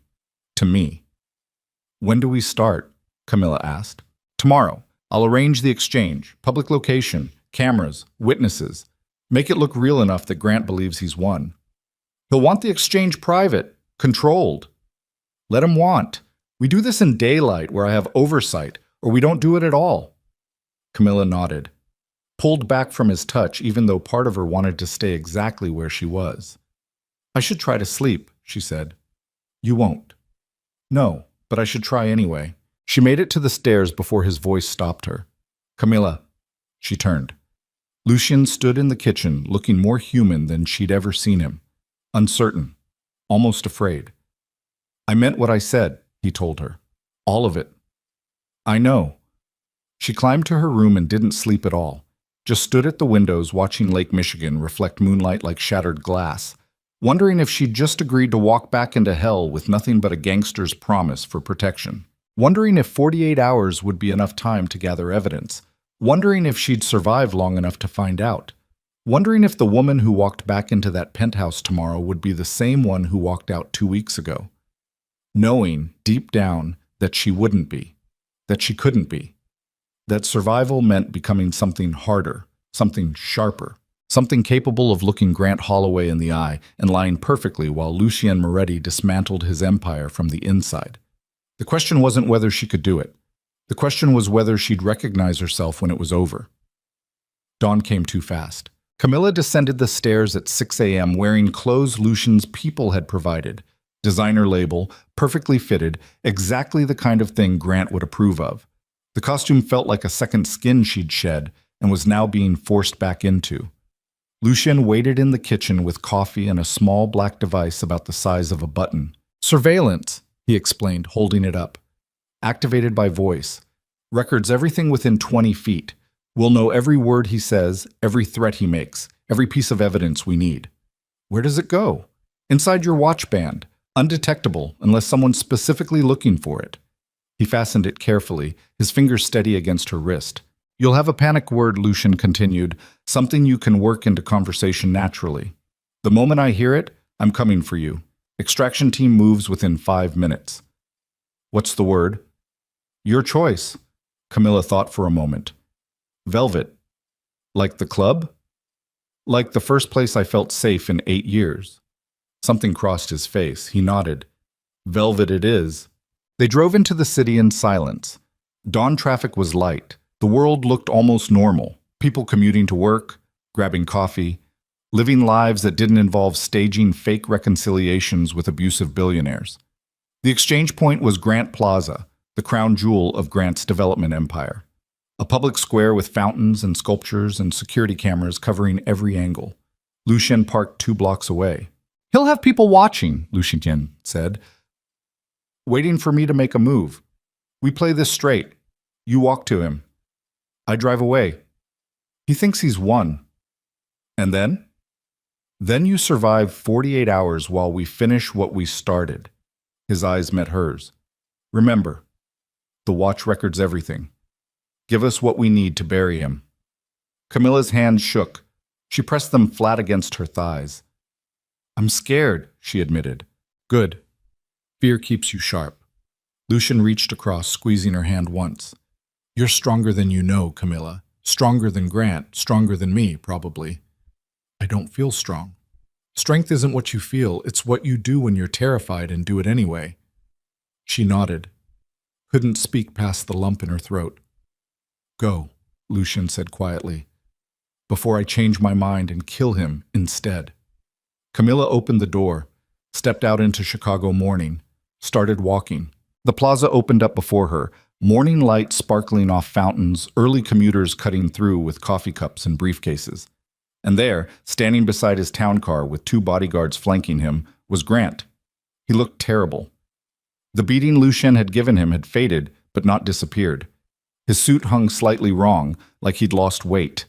But his eyes burned with the same intensity she remembered. Possession, ownership, victory. She kept walking.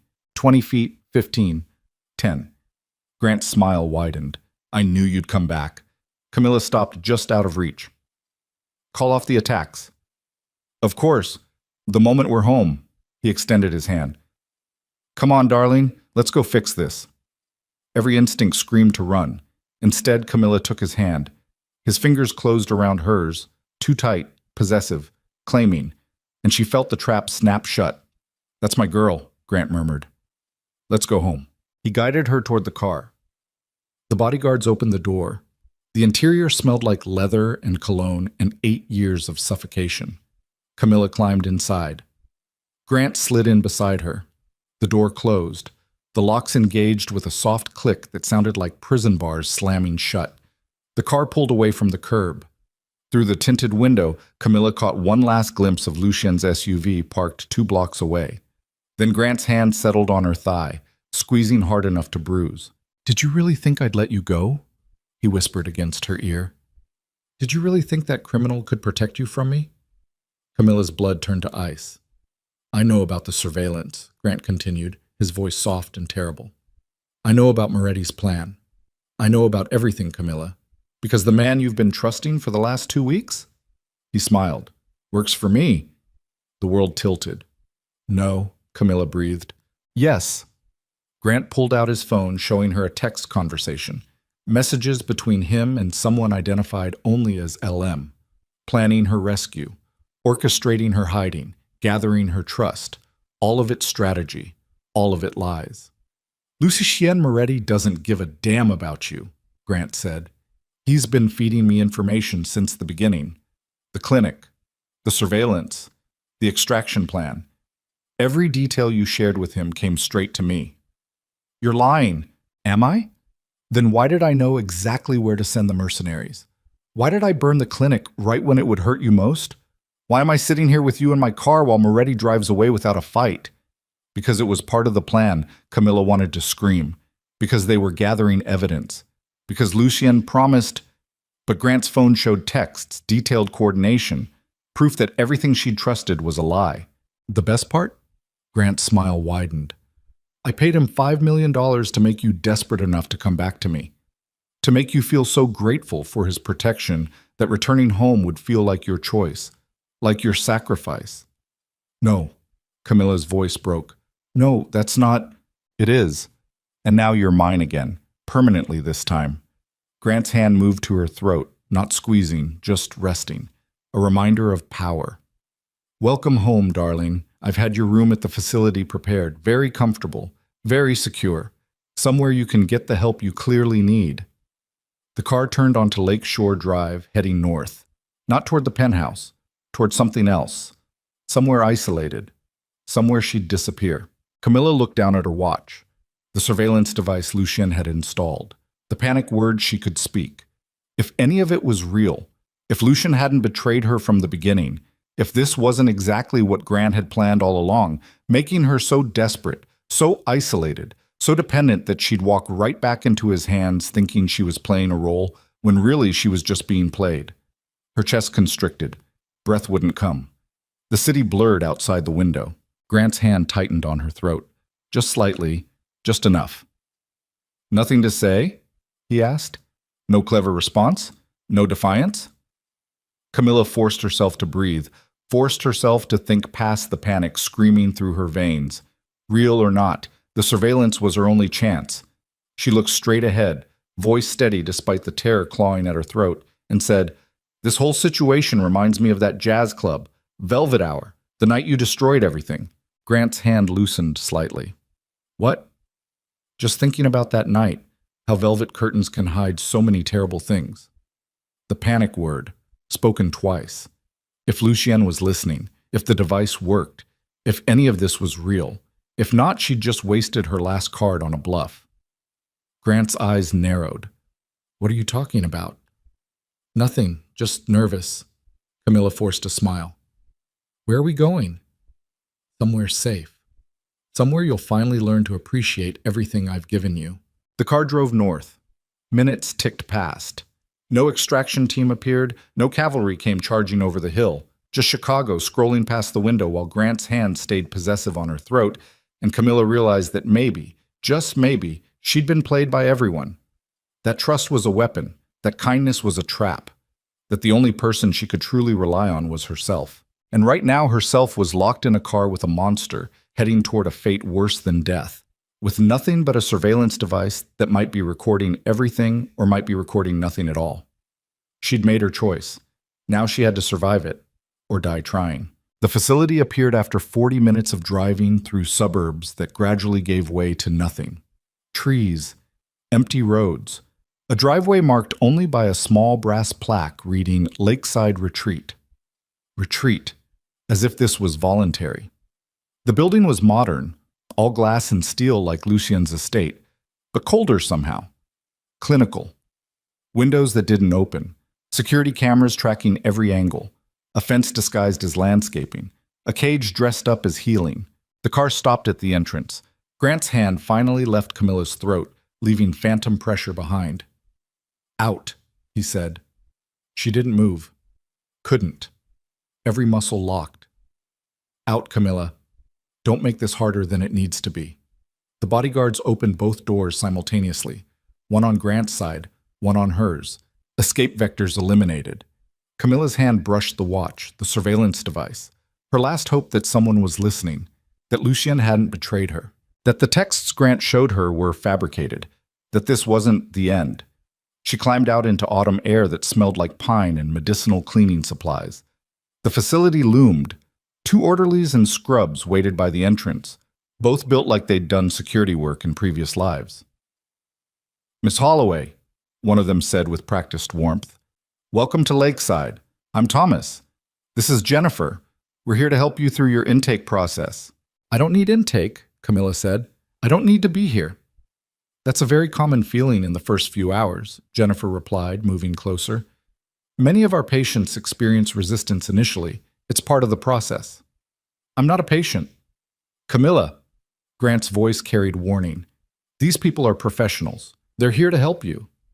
I don't need help. I need... Thomas's hand closed around her upper arm, gentle but immovable. Why don't we go inside and get you settled? I think you'll find the accommodations very comfortable. Camilla tried to pull away. His grip tightened. Don't make this difficult, Grant murmured. You can walk in cooperating, or you can be carried. Your choice. She looked at the orderlies, the bodyguards. Grant with his bruised face and cold eyes. 4 against 1. 5 if she counted the driver still in the car. The math was simple. Camilla let Thomas guide her toward the entrance. The lobby was all soothing colors and soft lighting. Watercolor paintings of lakes and forests. A reception desk staffed by a woman with kind eyes and an intake clipboard. Elevator music playing just loud enough to fill the silence. Everything designed to feel safe. Everything a lie. Mr. Holloway, the receptionist said warmly, Dr. Morrison is waiting in his office. Should I take Miss Holloway to her room? I'll accompany her for intake, Grant said. Make sure she's comfortable. Make sure she understood she was trapped. They took an elevator to the 3rd floor, down a hallway where every door had a small window reinforced with wire mesh. Some rooms were occupied, people sitting on beds, staring at walls, existing in medicated fog. This was Camilla's future if Lucien didn't come. If he was even coming, if he'd ever planned to. The room at the end of the hall was slightly larger than the others, a bed bolted to the floor, a small bathroom visible through an open door, a window looking out at forest and sky, and nothing else for miles. Beautiful, isolated, perfect. Your temporary accommodation, Thomas said, releasing her arm, until Dr. Morrison completes his evaluation. How long? Camilla asked. That depends on your progress. I'm not sick. That's for Dr. Morrison to determine. Thomas stepped back into the hallway. Someone will be by shortly with your intake paperwork and medications. I'm not taking medications. We can discuss that with the doctor. He closed the door. The lock engaged with a soft click. Camilla was alone with Grant for the first time since the car. He stood by the window looking out at the trees. Do you understand now? Understand what? That you never had a choice. That Lucien Moretti was always working for me. That every moment you spent feeling safe was an illusion I allowed you to have. Camilla's chest tightened. You're lying. Am I? Grant turned. Then where is he? Where's your rescuer? Your protector? He checked his watch. You said your panic word 15 minutes ago. If Moretti was really coming, he'd be here by now. The logic was a knife between her ribs. 15 minutes. More than enough time for extraction if Lucien had been listening. If he'd been real. He's coming, Camilla said, but her voice wavered. He's not, because he was never yours to begin with. He was mine, a tool I used to break you down enough to accept coming back. Grant moved closer. Did you really think a man like Lucien Moretti does charity work? That he helps random women out of kindness? He lost his wife 3 years ago to cancer. I know. I did my research too. Grant's smile was cruel. He's been alone since, isolated, obsessive about control, easy to manipulate if you know which buttons to push. You manipulated him? I offered him something he wanted, information on my real estate competitors, access to development deals, money. Grant shrugged. He's a businessman. Criminals always are. And I made him an offer he couldn't refuse. Help me recover my wife, and I'd make him the richest gangster in Chicago. The words built a prison around her heart. No, this couldn't be real. The clinic, the community center, Aria. The way Lucien looked at her in the kitchen yesterday morning promising he'd come for her. None of it could be lies. But the texts on Grant's phone had been real, detailed, coordinated, and Lucien wasn't here. I don't believe you, Camilla whispered. Then don't. Believe whatever fantasy helps you sleep at night. Grant moved to the door. Dr. Morrison will be by soon to start your evaluation. I've briefed him on your delusions. The paranoia. The belief that I've abused you when really you've been suffering from severe mental instability exacerbated by a traumatic childhood. I never told you about my childhood. I know, I invented one. Very tragic. Very explanatory. His hand rested on the door handle. By the time Dr. Morrison is done with his report, you'll be committed indefinitely. And even if by some miracle you convince someone to investigate your claims, the evidence will show exactly what I want it to show. Which is? A mentally ill woman who abandoned her devoted husband and fell under the influence of a known criminal, who suffered a psychotic break and had to be institutionalized for her own safety. Grant's smile was gentle. Terrible. Everyone will be very sympathetic, very understanding, very convinced that I'm the victim here. He opened the door, paused, turned back. The best part? Moretti gets paid regardless. Whether you're recovered by force or you come back voluntarily thinking you're playing spy, he gets his money either way. So really, everyone wins except you. The door closed. The lock engaged. Camilla stood in the center of the room, feeling the walls contract. This was the end. This was Grant winning. This was her, trapped in a facility where no one would believe her, where Lucien wasn't coming, where she'd spend however long it took for them to medicate her into compliance. Her hand moved to the watch. The surveillance device, real or fake, ally or enemy. It didn't matter anymore. She had to try. Camilla moved to the window, looking out at forest and sky, and spoke clearly. I'm at a facility called Lakeside Retreat, 40 minutes north of the city. Grant Holloway is having me committed under false pretenses. If anyone is listening, if any of this was real, I need help. Now. Silence answered. Just wind in the trees and the soft hum of the building's ventilation system. No rescue team, no extraction, no Lucien Moretti charging in to save her.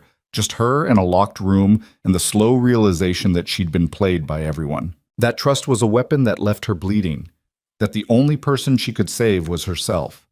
Camilla looked around the room. Bed bolted down, bathroom door that didn't lock, window that didn't open. Security camera in the corner tracking her movement. She walked to the camera, stared directly into the lens. If you're watching this, Grant, she said quietly, know that I will find a way out.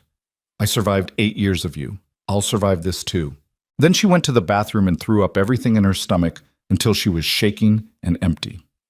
Dr. Morrison arrived an hour later. 50s.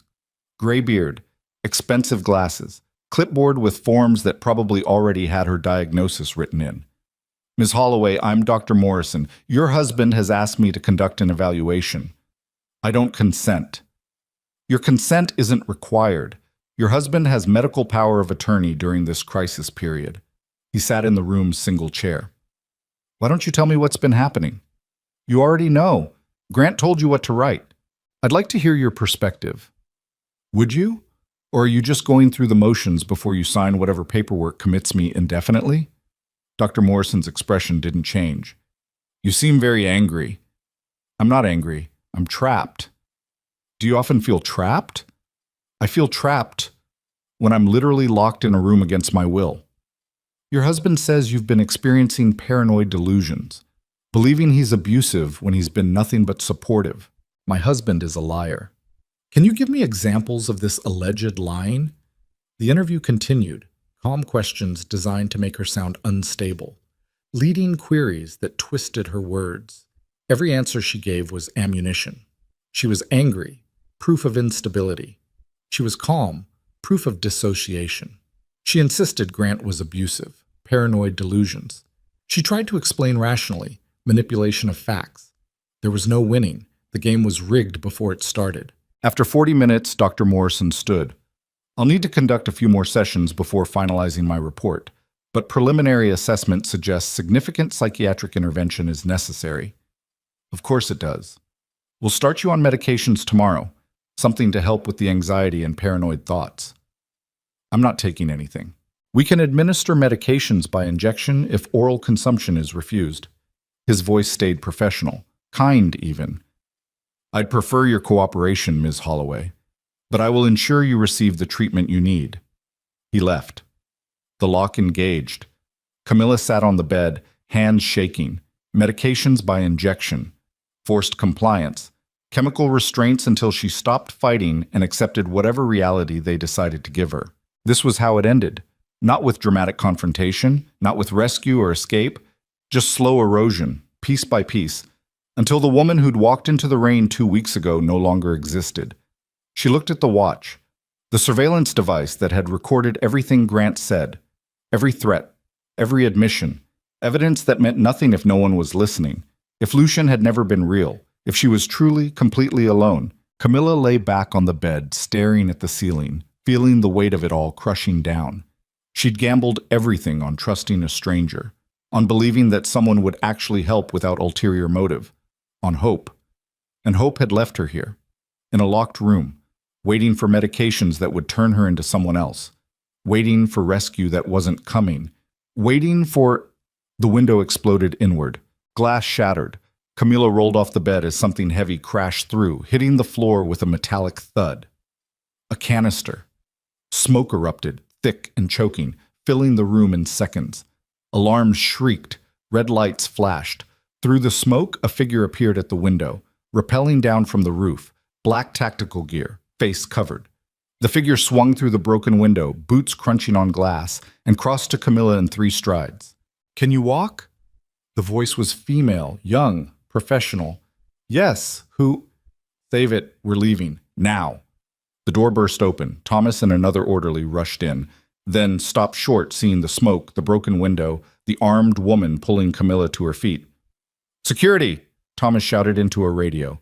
"3rd floor. We have a breach." The woman moved fast.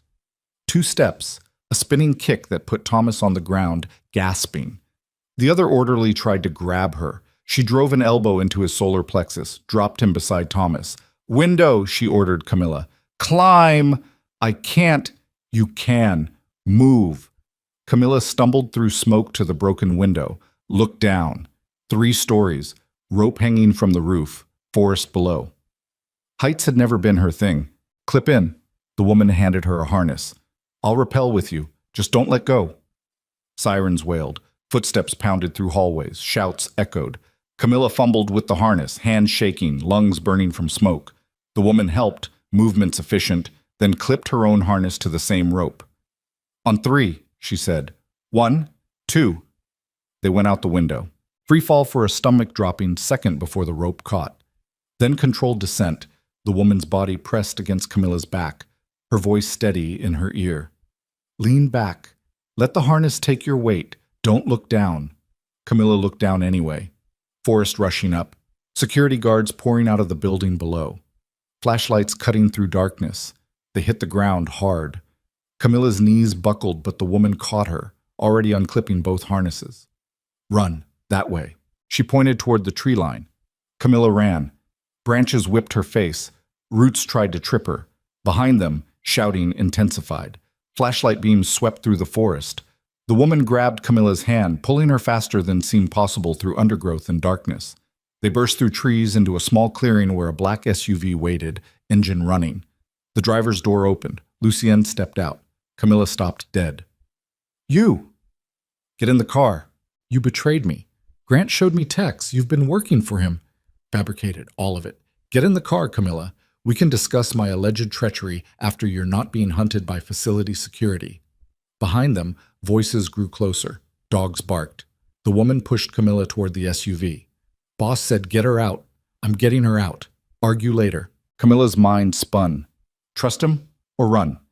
Believe the text Grant showed her, or believe the man who just sent armed extraction to break her out of a psychiatric facility? The evidence warred inside her head. Then she remembered.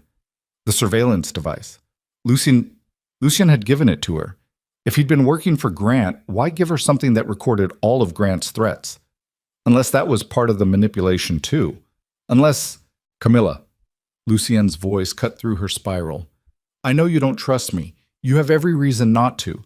But right now, this second, you need to choose. Come with me, or let Grant's people drag you back to that room. Dogs barked louder. Flashlights appeared through the trees. Camilla climbed into the SUV. The woman got in back with her. Lucien hit the gas before the doors fully closed. They rocketed down a dirt road, headlights off, navigating by memory or GPS or sheer will. Behind them, the facility's lights blazed. More vehicles poured out, giving chase. Lucien took a turn at speed that made the SUV tilt dangerously. Camilla grabbed the door handle, heart in her throat. Who is she? Camilla demanded, gesturing at the woman in tactical gear. Elena. Best extraction specialist I have. Lucien's eyes stayed on the road. She's been tracking you since you left my car this morning. Grant showed me texts between you and him, planning all of this. I'm sure he did. They'd be very convincing. Also completely fake. How do I know that? Because if I was working for Grant, you'd still be in that room waiting for your first dose of antipsychotics. Lucien took another turn, this one onto pavement. I'd have let you walk into his trap and collected my payment. I wouldn't have sent Elena. Wouldn't have blown a 3-month operation. Wouldn't be currently fleeing from facility security with you in my car. The logic tracked, but logic and lies looked the same in the right light. The surveillance device, Camilla said. Did it record everything? Every word, every threat, every admission of false commitment. Lucien glanced at her in the rearview mirror. Grant Holloway just handed us everything we need to destroy him. He just doesn't know it yet. He said you were paid $5 million to break me down and send me back to him. He lied. Prove it. Lucien's jaw tightened. When we're safe. When you're not in immediate danger. When I can show you bank records and communications and everything else that proves I've been working against Grant since long before I met you. Why should I believe you? Because 48 hours ago I promised I'd come for you, and here I am. The SUV merged onto a highway. Behind them, the facility's pursuit vehicles fell back, unable to match their speed or justify a high-speed chase on public roads. They'd escaped, for now. Camilla's whole body shook. Adrenaline crash mixing with shock, mixing with the terrible uncertainty of not knowing who to believe. Where are we going? She asked. Somewhere Grant will never find you. Somewhere I can show you proof. Lucien's eyes met hers in the mirror. And then you can decide if you want my help or if you want to disappear on your own. Your choice. But first, we need to get you somewhere safe. Elena pulled out a first aid kit, checking Camilla for injuries. You're bleeding. Camilla looked down. Glass cuts on her arms from the window. She hadn't even felt them. I'm fine. You're in shock. Let me work. Elena cleaned the cuts with professional efficiency while Camilla tried to process the last 2 hours. The facility. Dr. Morrison. Grant's revelations. The explosion. The escape. Lucien rescuing her exactly when she'd given up hope. Real or manipulation. Savior or player. She couldn't tell anymore. The clinic, Camilla said suddenly. Grant burned it. Said he'd keep burning everything you care about until I came back. I know. We're handling it. How? Federal investigation opened this morning. Anonymous tip about Grant's bribery network. His financial crimes. Everything we've been building toward for 3 months. Lucien's voice hardened. By the time he realizes what hit him, his entire empire will be under scrutiny. He'll know it was you. I'm counting on it. They drove for another hour. City giving way to suburbs, giving way to rural nothing. Finally, Lucien pulled onto a private road even more isolated than the one leading to his estate. The safe house was small, nondescript. A cabin in the woods that looked abandoned from the outside but revealed modern security once Lucien entered the access code. Inside was clean, furnished, stocked with supplies like he'd been preparing for this exact scenario. Of course he had. You'll stay here tonight, Lucien said. Elena will remain as security. I need to return to the city and make sure Grant's people haven't tracked us. You're leaving? I'm making sure you stay hidden. There's a difference. He moved to a safe in the corner, entering a combination and pulling out a laptop. Everything you need to see is on here: bank records, communications, proof that I've been working to destroy Grant, not help him. He set the laptop on the table. Take your time. Review everything. When I come back tomorrow, you can tell me if you want my continued help or if you want me to arrange your disappearance somewhere Grant will never find you. Camilla stared at the laptop, at Lucian, at Elena standing professional and silent by the door. Why? Camilla asked. Why risk everything for me? Lucian was quiet for a long moment. Because 3 years ago I watched my wife die while I stood there powerless. I've spent every day since then trying to find something that makes that helplessness mean something. He met her eyes. Helping you do what I couldn't do for her. That means something. The raw honesty in his voice cracked something in her chest. I'm not her, Camilla said. I know. But maybe saving you helps me live with losing her. Is that selfish? Probably. But it's true. He moved toward the door, stopped, turned back. Grant showed you texts because he knew that's what would break you. Isolation. Making you believe you're alone, that everyone you trusted is a lie. Lucian's voice softened. Don't let him win by doing his work for him. Look at the evidence. Decide for yourself. Then he was gone. Door closing behind him, engine starting outside.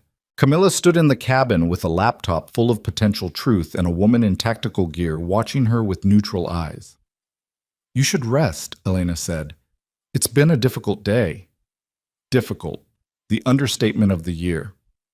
Camilla sat at the table, opened the laptop, started reading, bank records showing Lucien's accounts. No $5 million payment from Grant. Instead, regular withdrawals to community organizations. The clinic. The food bank. After-school programs. Communications between Lucien and his team. Planning Grant's takedown. Gathering evidence.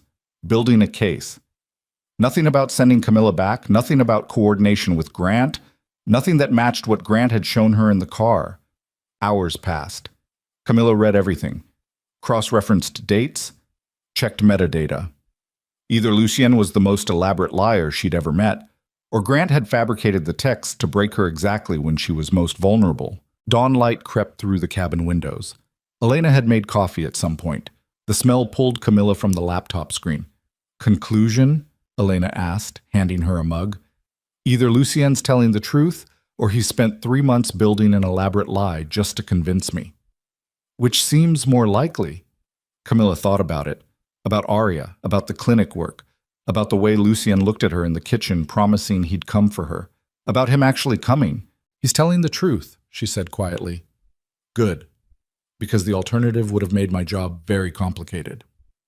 Despite everything, Camilla almost smiled. What now? She asked. Now you rest. Boss will be back this afternoon with next steps. Elena settled into a chair by the window, rifle across her lap. And I make sure no one finds you before then. Camilla should have slept, should have rested, should have processed the trauma of the last 12 hours. Instead, she kept reading, kept digging through Lucien's files, kept finding evidence that Grant Holloway had built his empire on fraud, bribery, and systematic destruction of anyone who challenged him. And suddenly, she understood. This wasn't just about her. It had never been just about her. She was the catalyst, the proof, the human evidence that Grant Holloway was exactly as monstrous in private as he was charming in public. But the real fight was bigger. The community center.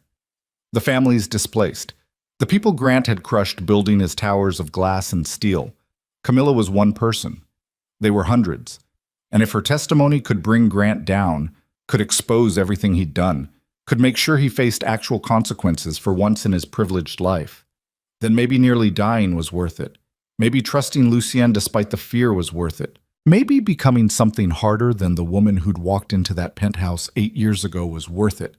She looked up from the laptop to find Elena watching her. You're planning something, Elena said. I'm planning to make sure Grant Holloway regrets ever meeting me. Good. Elena's smile was sharp. Boss will be pleased. Yet, Lucien returned at 2 p.m., looking like he hadn't slept either. Camilla met him at the door. I read everything. And? You weren't lying. Grant was. Something in Lucien's expression eased. I'm glad you believe me. I believe the evidence. There's a difference. Fair enough. They sat at the table. Elena remained on watch by the window. What happens now? Camilla asked. Now we finish what we started. I have federal prosecutors ready to move. Grant's financial crimes, his bribery network, everything. Lucian pulled up files on his phone. Your surveillance recording is the final piece. His admission of false commitment, his threats. All admissible. When? 48 hours, maybe less. The moment we file, Grant gets arrested, his assets frozen, his empire dismantled. He'll fight. Of course. He has the best lawyers money can buy, but he doesn't have the truth on his side. Lucian's eyes hardened. And for once, that's going to matter. Camilla processed this. 2 days. 2 days until Grant faced consequences. 2 days until she could finally truly be free. What about me? She asked. Do I testify? Only if you want to. The surveillance gives us most of what we need. You've been through enough. I want to testify. Camilla, I want to look him in the eye in open court and tell everyone exactly what he is, what he did, how many years I lost being afraid of him. Her hands clenched. I want the world to know. Lucien studied her. It'll be brutal. His lawyers will attack your credibility, your mental state, every choice you've ever made. Let them. I'll survive. I've survived worse. Have you? His voice was gentle. Because what you're describing is choosing to relive trauma publicly, choosing to be dissected by strangers. That's not survival, that's sacrifice. Then I'm choosing sacrifice. For the families he displaced, for the people he destroyed, for the next woman who might fall for his act. Silence stretched between them. Finally, Lucien nodded. Okay, but the moment it becomes too much, the moment you need to stop, you tell me. Promise. I promise. He stood. I need to return to the city.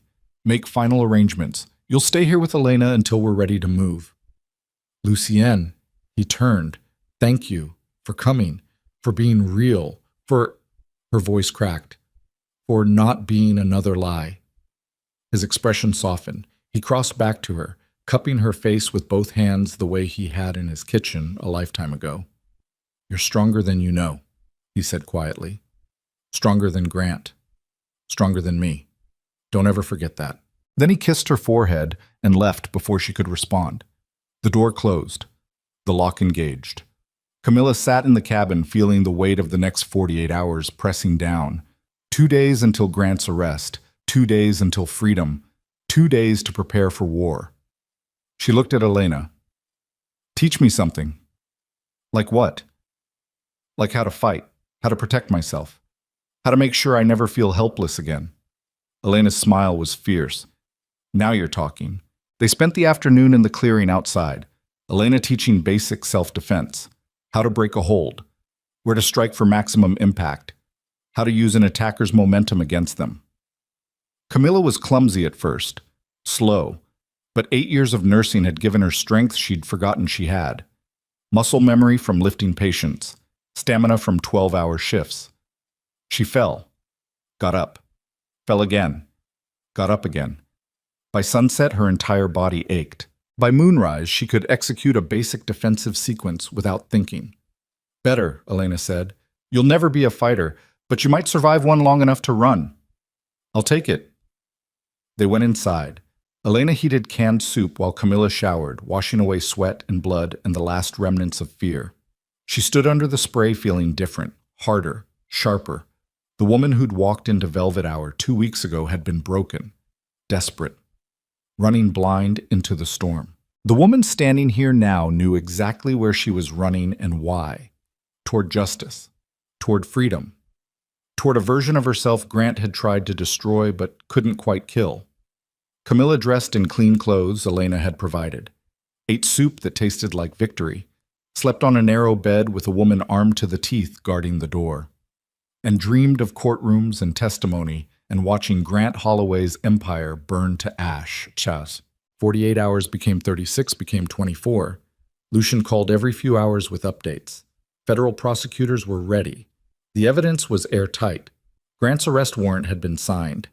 They were just waiting for the right moment. Maximum impact, minimum escape vectors. Camilla spent the time preparing, reviewing her statement, practicing testimony with Elena playing hostile lawyer, getting comfortable with the story she'd spent 8 years burying. The hours crawled and raced simultaneously. Then Lucien's final call came. Tomorrow morning, 6 a.m. Federal agents hit Grant's penthouse simultaneously with his office. Full media coverage, public arrest. I want to be there, Camilla said. Camilla, I want to watch him get dragged out in handcuffs. I've earned that. Silence on the other end, then, okay, but you stay in the car with Elena, watching from a distance. Deal. I'll pick you up at 4. We need to be in position before his security wakes up. I'll be ready. She ended the call, looked at Elena. How do you feel? Elena asked. Terrified, exhilarated, ready. Good combination, keeps you sharp. They tried to sleep, failed, spent the pre-dawn hours drinking coffee and checking equipment and waiting for Lucien's headlights in the driveway. He arrived at 3:30, early, looking like he'd spent the night preparing for war. Maybe he had. Camilla climbed into the SUV. Elena got in back. They drove toward Chicago through darkness that slowly gave way to pre-dawn gray. The city rose before them, glittering, indifferent, full of people who had no idea that today Grant Holloway's empire would collapse.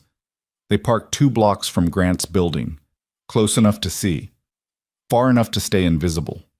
5:45. 15 minutes. Camilla's heart hammered against her ribs. Her palms sweated. Every nerve ending felt electric. Second thoughts? Lucien asked quietly. No, just first time watching my abuser get arrested thoughts. That's fair. 5:50. 10 minutes. Federal vehicles moved into position. Unmarked cars, SUVs full of agents. A media van tipped off, ready to capture everything. This was it. The moment 8 years of suffering became public vindication. 5:55, 5 minutes. Camilla could barely breathe. Then, at exactly 6 a.m., the building's front doors burst open. Not federal agents entering, Grant Holloway exiting, with a dozen bodyguards, moving fast toward a waiting helicopter on the roof. No, Camilla breathed. No, no, no. Lucien was already on his phone. He's running, north side, roof access. Move now!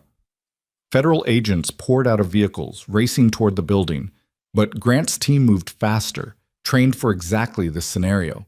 The helicopter's rotors started spinning. He's escaping, Camilla said. He knew. Someone tipped him off. The helicopter lifted, 10 feet, 20, climbing fast toward open sky. Federal agents on the roof shouted into radios, called for air support. But Chicago airspace took time to lock down, time Grant would use to disappear. Camilla watched the helicopter rise, watched Grant escape justice again, watched 8 years of suffering remain unpunished while he flew away into the dawn, and something inside her finally, completely broke. Not broke down, broke open. Follow him, she said. Lucien looked at her. What? Follow him. Track him. Find where he lands. I don't care if it's Canada or Mexico or the middle of the goddamn ocean. Camilla's voice turned to steel. He doesn't get to run. Not this time. Not ever again. Lucien's expression shifted. Understanding. Approval. Something almost like pride. Okay, he said simply. Then we hunt. He started the engine, made calls while driving, contacts, resources, people who tracked helicopters for a living. Within 10 minutes, they had Grant's flight path, heading northwest, toward a private airfield outside the city. Within 20, they were in pursuit. Federal agents coordinated behind them, but Lucien drove like he was possessed, pushing the SUV to speeds that made Camilla's teeth rattle. Elena checked weapons in the back seat. What's the play, boss? We intercept before he reaches the airfield, box him in, hand him to the feds, and if he has more security waiting, then we improvise. The helicopter stayed ahead of them, a dark dot against lightening sky. But they were gaining. The airfield was 40 minutes away. The helicopter would get there in 15, not enough time to intercept. Unless, there, Lucien, and said, pointing. The helicopter was descending, early, landing in an empty field miles from its destination. Engine trouble? Elena suggested. Or someone sabotaged his flight plan. Lucien's smile was sharp. I may have friends in air traffic control. They reached the field as the helicopter touched down. Grant and his guards poured out, weapons drawn, forming a perimeter. Lucien stopped the SUV 300 yards away, too far for effective gunfire. Close enough to watch. Federal vehicles arrived seconds later, boxing Grant in from all sides. Agents emerged with weapons and bullhorns and arrest warrants. Grant stood in the center of it all, surrounded, trapped, finally out of options. Camilla watched through binoculars as federal agents approached, as Grant's bodyguards lowered their weapons, as the man who'd controlled her life for 8 years was told to kneel and put his hands behind his head. He refused. Of course he refused. 2 agents moved forward, grabbed his arms, forced him down. Grant fought, shouted, struggled like his dignity depended on resistance. They cuffed him anyway.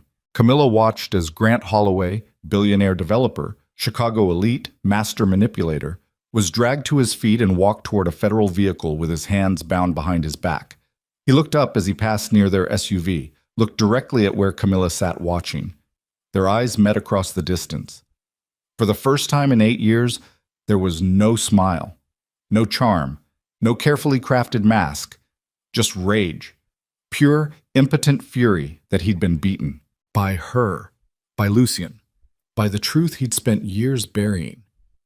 Camilla held his gaze until the agents shoved him into the vehicle. The door slammed. The car pulled away. Federal agents dispersed to secure the scene, and just like that, it was over. Grant Holloway was in custody. His empire was crumbling. His freedom was gone. Camilla sat back in her seat, hands shaking, breath coming in gasps that might have been sobs or laughter, or both. "You okay?" Lucien asked quietly. "I don't know. That's fair." They sat in silence watching the sun finish rising. Federal agents processed the scene. The helicopter sat abandoned. Justice had been served. So why did Camilla feel so empty? "What happens now?" she asked. "Now we go back to the city. You give your official statement. The prosecutors build their case. Grant goes to trial. How long? Months, maybe a year. Federal cases move slow. And me? What do I do for a year while he fights this from a cell?" Lucien turned to face her.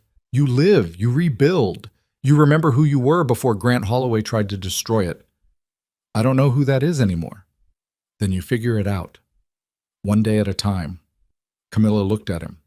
At this dangerous man who'd risked everything to help her, who'd kept his promises when she'd given up hope, who'd taught her that trust could be something other than a weapon. "Thank you," she said quietly. "You already thanked me." "I'm saying it again." His hand found hers, squeezed once. "You're welcome." They drove back to Chicago as morning traffic began to fill the highways. News reports already breaking the story. Grant Holloway arrested. Federal charges. Empire in shambles. The city woke up to a different world than the one it went to sleep in. And somewhere in that shifting reality, Camilla began to believe she might actually survive this, might actually be free, might actually get to decide who she became next. The thought was terrifying. The thought was exhilarating. The thought was hers.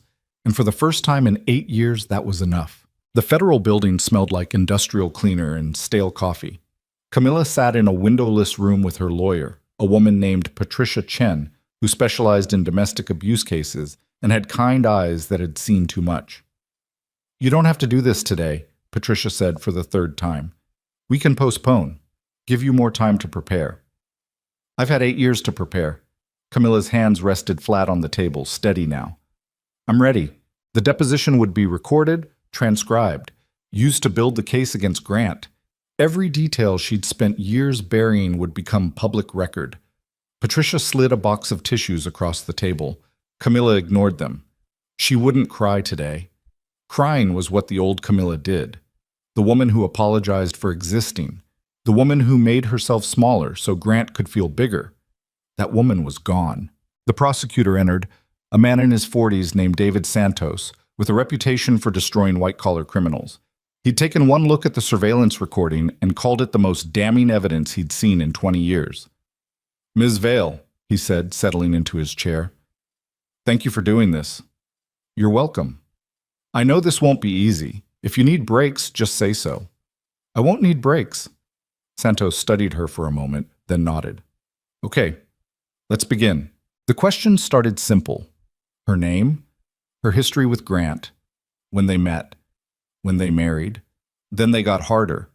Describe the control, the isolation, the systematic destruction of her identity, the threats disguised as concern, the times she'd tried to leave and been convinced she was overreacting, being dramatic, failing to appreciate how good she had it. Camilla answered each question with the precision she'd learned during nursing school. Clinical, factual. Emotions stripped away until only truth remained. Santos listened, took notes, asked follow-ups that cut deeper. Did Mr. Holloway ever physically harm you? Not in ways that left marks. He was too smart for that. Explain. He'd grab my arm hard enough to bruise, then ice it immediately so the bruising wouldn't develop. He'd corner me against walls when he was angry, controlling space without technically touching me. He'd stand over me while I slept and I'd wake up to find him just watching, reminding me that he could do anything he wanted and I couldn't stop him. Santos's jaw tightened. Did you ever report this? To who? The police he played golf with? The lawyers on his payroll? The friends who saw him as a pillar of the community? Camilla met his eyes. I tried once, called a domestic violence hotline. They told me to document everything, gather evidence, make a safety plan. I started documenting. Grant found my notes, destroyed them, then spent 3 hours explaining why what he did wasn't abuse, it was love. And I was ungrateful for not recognizing the difference. How did that make you feel? Like I was going insane, like maybe he was right, like maybe I was the problem. The deposition lasted 4 hours. By the end, Camilla's throat was raw from talking. Her hands ached from clenching, and Santos looked like he wanted to put Grant away for life. This is good, he said quietly. Really good. Combined with the surveillance recording and the financial evidence, we have enough to ensure he never sees freedom again. How long until trial? 8 months, maybe a year. His lawyers will delay as much as possible. And in the meantime? He stays in federal custody, no bail. Too much flight risk after the helicopter stunt. Santos gathered his files. You should be proud, Ms. Vale. What you did today, that takes courage most people never find. Camilla didn't feel courageous. She felt hollowed out, scraped clean, like she'd performed surgery on her own life and was now waiting to see if the patient would survive. Patricia walked her out into the hallway where Lucian waited, leaning against the wall with his phone in hand.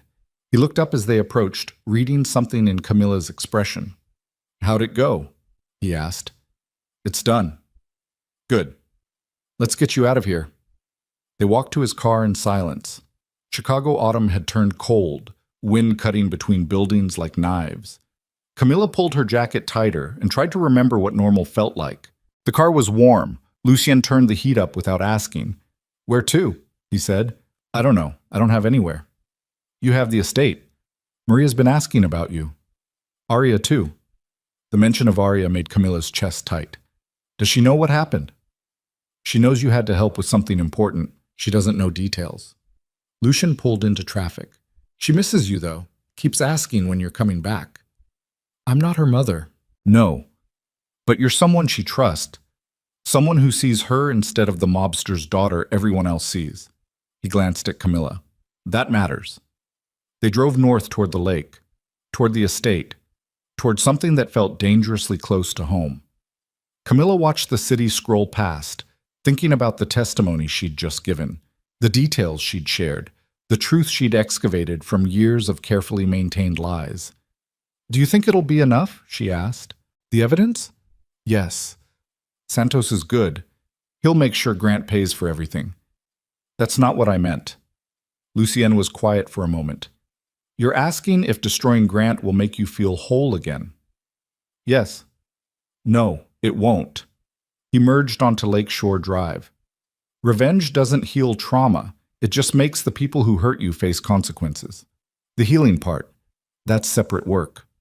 Sounds like you know from experience. I do. They didn't talk about it further. Some wounds were too personal to share in moving cars with the city watching through windows. The estate appeared through the trees, security gates, cameras, Maria standing on the front steps like she'd been waiting. Camilla climbed out of the car, and was immediately wrapped in a hug that smelled like flour and cinnamon and safety. "You're too thin," Maria said, pulling back to examine her. "Come, I'll feed you." "I'm not hungry." "You'll eat anyway." Some arguments weren't worth having. Inside, the house felt different, warmer somehow, like it had rearranged itself during her absence to be less fortress and more home. Or maybe Camilla was the one who'd changed. Arya appeared at the top of the stairs, hesitating like she wasn't sure if she was allowed to be excited. "You're back," the little girl said. "I'm back." "For how long?" Camilla looked at Lucien. He nodded slightly. "Your choice." "I don't know yet," Camilla said honestly. "Is that okay?" Arya descended the stairs slowly, stopping a few feet away. "Papa said you were helping people, that you were being brave." "I was trying to be." "Did it work?" "I think so, yeah." The girl moved closer, wrapped small arms around Camilla's waist, and held on like she'd been waiting weeks to do this. "I'm glad you're back," Arya whispered. "I missed you." Something in Camilla's chest cracked open. Not breaking. Opening. Making space for something she'd thought she'd lost the right to feel. Love without ownership. Connection without control. Family by choice instead of obligation. She hugged Arya back, resting her cheek on the girl's dark hair, and let herself feel it. 3 weeks passed in strange suspension. Camilla existed in the estate like a ghost finding its way back to solid form. Some days were good, working at the rebuilt clinic, having dinner with Lucien and Arya, sleeping without nightmares. Some days were terrible. Panic attacks in grocery stores, hypervigilance that made her jump at every sound, moments where she forgot Grant was in custody and believed he was still hunting her. Therapy helped. Patricia had recommended a trauma specialist named Dr. Okafor, who didn't push, didn't judge, just created space for Camilla to process 8 years of systematic abuse. "Healing isn't linear," Dr. Okafor said during their 5th session. "Some days you'll feel strong. Some days you'll feel like you're back at square one. Both are normal. I want to feel strong all the time. That's not realistic. And honestly, it's not the goal." "Then what is?" "The goal is learning to feel everything, strong, weak, angry, scared, and knowing you'll survive it anyway. That's resilience, not the absence of fear, the ability to feel it and keep moving." The words settled into Camilla's bones like truth. She started running. Just a mile at first, then 2, then 5.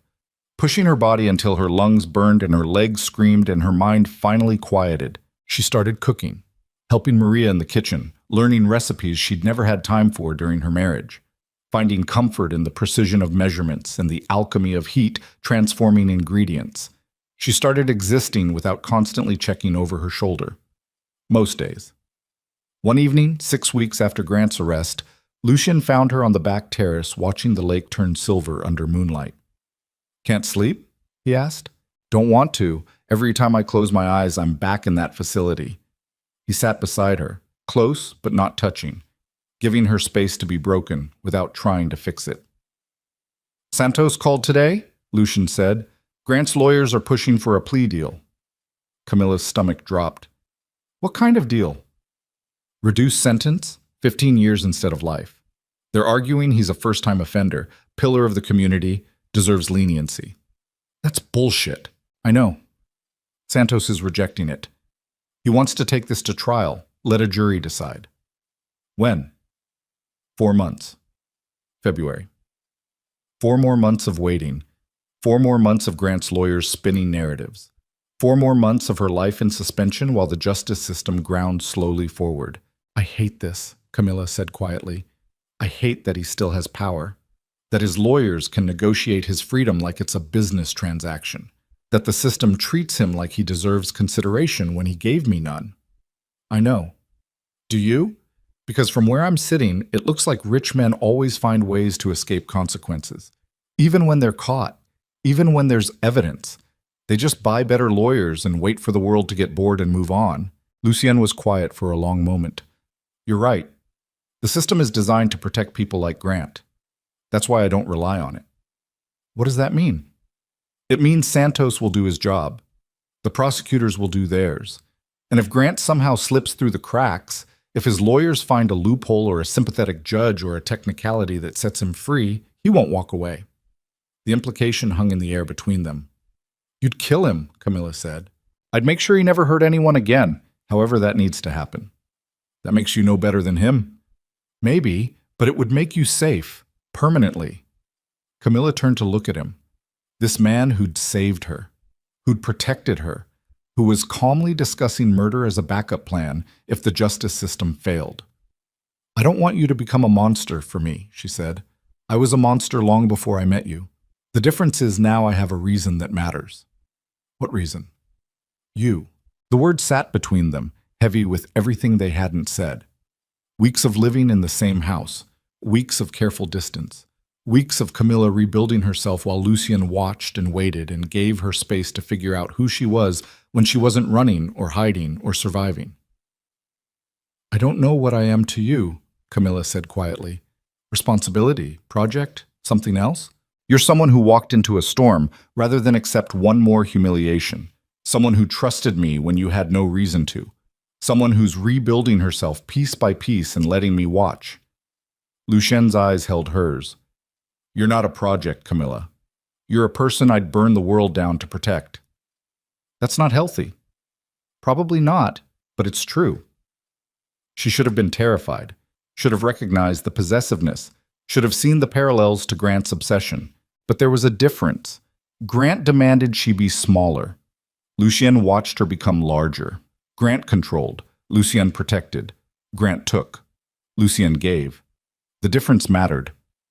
I'm not ready, Camilla said. For whatever this is. For anything beyond what we already have. I know. But maybe someday. I'll be here when you are. They sat in silence, watching moonlight dance across water, existing beside each other without demands or expectations. It was the safest Camilla had felt in years. The trial began on a Tuesday in February. Chicago winter had arrived with a vengeance. Snow piling in the streets, wind cutting through even the warmest coat. The city hunched against cold that felt personal. Camilla wore a navy suit Patricia had helped her choose. Professional, serious. Nothing Grant could use to paint her as unstable or attention-seeking. The courthouse steps were packed. Media, protesters, people who'd been displaced by Grant's developments holding signs demanding justice. Santos met her at the entrance. Ready? As I'll ever be. Inside, the courtroom was smaller than she'd expected. Wood paneling, high ceilings, a judge who looked tired before the day even started. And there, at the defense table, was Grant. He'd lost weight. The orange jumpsuit hung wrong on his frame. His hair, usually perfect, looked dull and unwashed. Prison had aged him. Good. Their eyes met across the courtroom. Grant smiled. That same shark smile he'd used at his birthday party a lifetime ago. Camilla didn't look away, didn't flinch, just held his gaze until he was the one who broke first. Small victories. The trial lasted 3 weeks. Santos built his case methodically. Financial crimes first, fraud, bribery, illegal evictions. Then the evidence of Camilla's false commitment, the surveillance recording played in open court, Grant's voice echoing through the room admitting everything. The defense tried to discredit her, called her mentally unstable, suggested she'd manipulated Grant, not the other way around, painted her as a gold digger who'd turned vindictive when the money stopped flowing. Patricia objected to everything. Santos backed her up. The judge sustained most of it. When it was Camilla's turn to testify, she walked to the stand feeling every eye in the courtroom on her. Grant's lawyer, a man named Thornton with silver hair and shark eyes, approached like a predator circling wounded prey. Miss Vale, he began, voice dripping sympathy. You've painted quite a picture of my client as a monster, but isn't it true you willingly married him, stayed with him for 8 years, accepted his money, his home, his lifestyle? Yes. So you weren't a prisoner. You were a willing participant in a marriage that simply didn't work out. No. No? I was a prisoner, just one with nicer walls. Camilla met his eyes. Your client isolated me from friends, monitored my phone calls, controlled my money, made me believe I was worthless without him. That's not a marriage that didn't work out. That's captivity disguised as love. Thornton's expression didn't change. Yet you never reported this alleged abuse to authorities. Because your client is friends with half the police force and owns the other half. Who would I report him to? If things were so terrible, why not simply leave? I tried. Multiple times. Each time he'd convince me I was overreacting, that I was being dramatic, that I was the problem, not him. Camilla's voice stayed steady. Abusers are very good at making you believe you're crazy for recognizing abuse. Objection, Thornton said. The witness is not qualified to diagnose abuse. Sustained, the judge said. Ms. Vale, please stick to facts rather than conclusions. Camilla nodded. The fact is, I left the night of Grant's birthday party. The fact is, he immediately filed a missing persons report painting me as mentally unstable. The fact is, he hired mercenaries to kidnap me. The fact is, he had me committed to a psychiatric facility under false pretenses. The fact is, every single one of those actions was designed to force me back under his control. The courtroom was silent. Thornton tried different angles, suggested she'd been having an affair with Lucian, implied she'd orchestrated the whole thing for money, questioned her timeline, her memory, her motives. Camilla answered each accusation with the truth, simple, clear, unshakable. When Santos re-examined, he asked just one question. Ms. Vale, do you believe Grant Holloway is guilty of the crimes he's been charged with? Yes. Why? Because I lived them. Every threat, every manipulation, every moment of the last 8 years where he made me feel like I was nothing. She looked at Grant. He's guilty. And he knows it. Grant's expression stayed neutral, but his hands clenched on the table. The jury deliberated for 2 days. When they returned, the forewoman read the verdict with a steady voice. Guilty, on all counts. The courtroom erupted. Grant's lawyers immediately filed for appeal. The judge set sentencing for 3 weeks out. Santos shook Camilla's hand. We did it. You did it, Camilla said. I just told the truth. That's all we needed. Outside, protesters cheered. Media swarmed. Camilla pushed through them toward Lucian's waiting car. He held the door open, blocking the cameras with his body. Congratulations, he said quietly. It's not over. Sentencing still. It's over. Grant's going to prison. Everything else is just paperwork. Camilla climbed into the car. Elena drove, navigating through the crowd with professional efficiency. How do you feel? Lucian asked. Empty. Like I spent so much energy preparing for this moment that now it's happened, I don't know what to do with myself. You feel whatever you need to feel. There's no wrong answer. They drove to the estate. Maria had dinner waiting. Arya wanted to hear everything. Camilla ate, answered questions, went through the motions of celebrating, but inside she felt nothing. Grant was convicted. Justice had been served.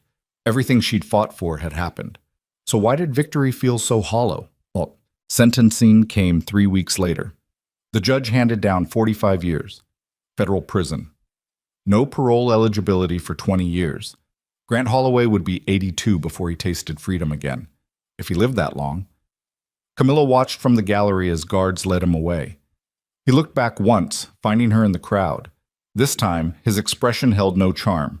No manipulation, just raw hatred for the woman who'd destroyed him.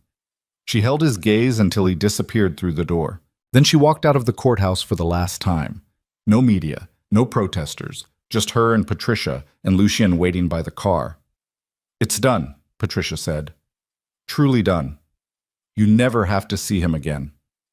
What happens to his assets? Seized by the government, liquidated to pay restitution to the families he displaced. You're entitled to half the marital assets, but given the circumstances, I don't want his money. Camilla, I don't want anything that came from him. Give it to the families, the community centers, people who actually need it. She looked at Patricia. I just want to be done. Patricia nodded slowly. I'll make the arrangements. They drove back to the estate. Camilla went straight to her room, closed the door, and finally let herself feel it. Not triumph, not relief, just exhaustion.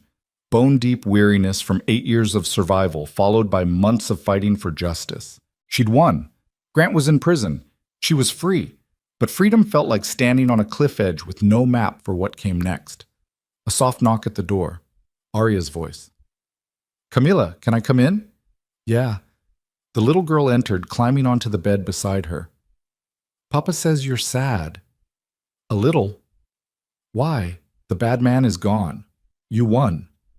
I know, but winning doesn't make the last 8 years disappear. It just means they're finally over. Arya processed this with the seriousness of 8-year-olds who understood more than adults gave them credit for. My mom died, she said quietly. Even though I knew she wasn't coming back, I still felt sad. Papa said that's okay. That being sad doesn't mean you didn't win. It just means you lost something that mattered. Camilla's throat tightened. What did you lose? Time. All the time I could have had with her. Arya leaned against Camilla's shoulder. What did you lose? 8 years. A version of myself I'll never get back. The person I could have been if I'd never met Grant. That's sad. Yeah, it is. They sat in silence for a while. Then Arya said, But you can still be someone new. That's what Papa says I get to do. Be someone new who remembers my mom, but isn't just the girl whose mom died. The wisdom of children, simple, true, devastating. You're pretty smart, Camilla said. I know, Arya grinned. Will you stay, now that the bad man is gone? Will you keep living here? I don't know yet. I hope you do. I like having you here. It feels less lonely. The honesty cracked something in Camilla's chest. This little girl who'd lost her mother and was now asking, politely, hopefully, if Camilla might stay and help fill the space that loss had left behind. Not as a replacement, as a person who mattered. I'll think about it, Camilla said. Okay. Arya hugged her quickly, then slid off the bed. Dinner soon. Maria made your favorite. She left, closing the door gently. Camilla sat alone with the question. What now? Grant was in prison. The trial was over. She had no job, no home of her own, no clear purpose beyond surviving. She could leave, start fresh somewhere Grant's name didn't follow her, build a life completely separate from Chicago and Lucien and everything that had happened. Or she could stay. Keep working at the clinic, keep having dinners with Arya, keep existing beside Lucien and seeing where it led. Both terrified her, both felt possible. The choice, for the first time in 8 years, was entirely hers. Spring came slowly to Chicago. Camilla spent the winter months rebuilding. Not just the clinic, which had been renovated with Lucien's money and now served twice as many patients, but herself. She got her nursing license fully reinstated, started working regular shifts, remembered what it felt like to help people who actually appreciated it rather than resented needing her. She found an apartment, small, cheap, her own space where she could exist without owing anyone anything. She decorated it carefully, not like the penthouse, not like the estate, like herself. Mismatched furniture from thrift stores, plants she kept alive through sheer determination, walls painted colors Grant would have hated. It was hers. But most nights, she ended up back at the estate anyway, having dinner with Lucien and Arya, reading bedtime stories, existing in their orbit without being consumed by it. The nightmares faded, the hypervigilance eased, the moments where she forgot Grant was in prison and believed he was still hunting her became rare instead of constant. Healing, Dr. Okafor said, looked like this. Messy, non-linear, progress measured in moments rather than milestones. One evening in May, Camilla and Lucien sat on the back terrace watching Arya chase fireflies across the lawn. She's happy, Lucien said. She is. You did that. Gave her someone besides guards and staff, someone who sees her. You did that too, by letting me stay. I let you stay because sending you away would have destroyed me. He looked at her. You know that, right? Camilla met his eyes. I'm starting to. Good, because I need you to understand something. What? I'm in love with you. Have been since you walked into Velvet Hour looking like the storm had tried to drown you and you'd decided to drown it back. His voice stayed steady. I'm not asking you to feel the same. I'm not asking for anything. I just need you to know. The words settled into her chest like truth she'd been avoiding. Lucien, you don't have to respond. You don't have to decide anything. I just needed to say it out loud once so you knew. He turned back to watching Arya. Take whatever time you need. I'll be here. Camilla's hands shook. 8 months. 8 months since he'd pulled her out of the rain. 8 months of protection and patience and giving her space to become whole again. 8 months of falling without admitting it. "I'm scared," she said quietly. "I know. Grant destroyed me. I don't know if I have anything left to give someone else." "You're not destroyed. You're rebuilding. There's a difference." "What if I'm too broken for this? For you?" "Then we'll figure it out together. Or not. Your choice either way." The casual certainty in his voice made her want to cry and laugh and scream all at once. "I don't know what love looks like when it's not a weapon," Camilla said. "Neither did I. Then you showed up, and I started learning." Lucian's hand found hers. "We can learn together, at whatever pace you need." Camilla looked at their joined hands, his scarred knuckles, her trembling fingers. Two broken people reaching for something that might heal them, or might destroy them, or might just exist somewhere in between. "Okay," she said.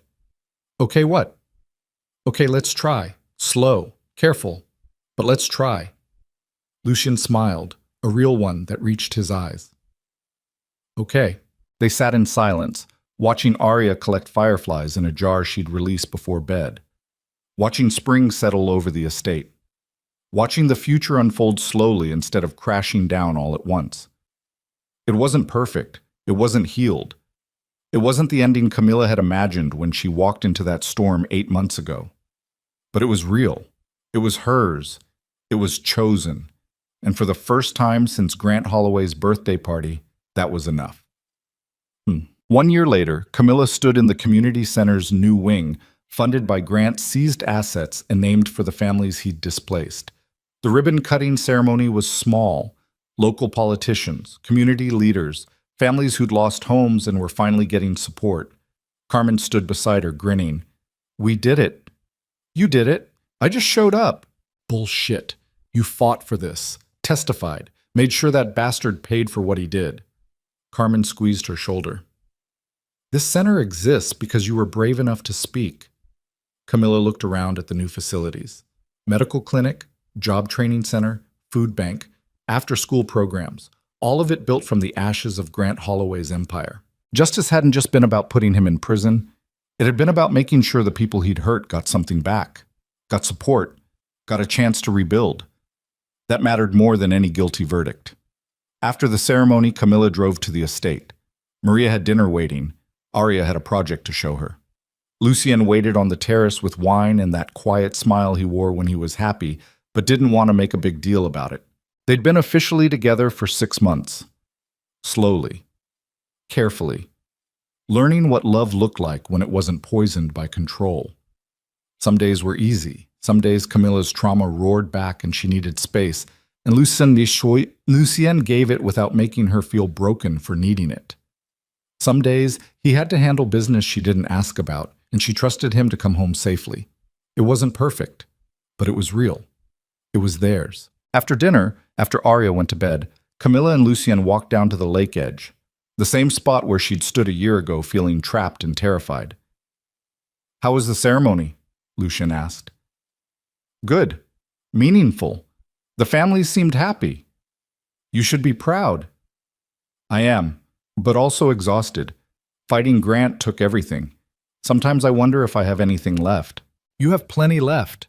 You're just learning what to do with it now that survival isn't the priority." He pulled her close. "That takes time." They stood watching moonlight on water, the same view, different people looking at it. "I got a letter today," Camilla said quietly. "From Grant." Lucien tensed. "What did it say?" "That he forgives me. That he understands I was confused. That when he gets out, we can start over." "He's delusional." "I know, but reading it still made my hands shake. Still made me feel like maybe he's right. Maybe I overreacted. Maybe—" "Stop." Lucien turned her to face him. "That's what he does. Plants doubt.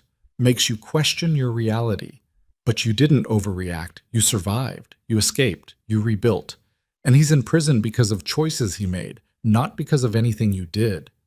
I know that logically, but not emotionally yet. That's okay. Healing takes longer than justice." Camilla pressed her forehead against his chest, breathing in cedar and safety and the smell of home. "Thank you," she said, "for everything, for saving me, for being patient, for not giving up when I was too broken to trust anyone. You were never broken, just bent. There's a difference. His arms tightened around her. And you saved yourself, Camilla. I just provided the tools. They stood like that for a long time. Two people who'd found each other in the worst circumstances and somehow built something worth keeping. Eventually, they walked back to the house, checked on Arya sleeping peacefully, climbed the stairs to Lucien's room.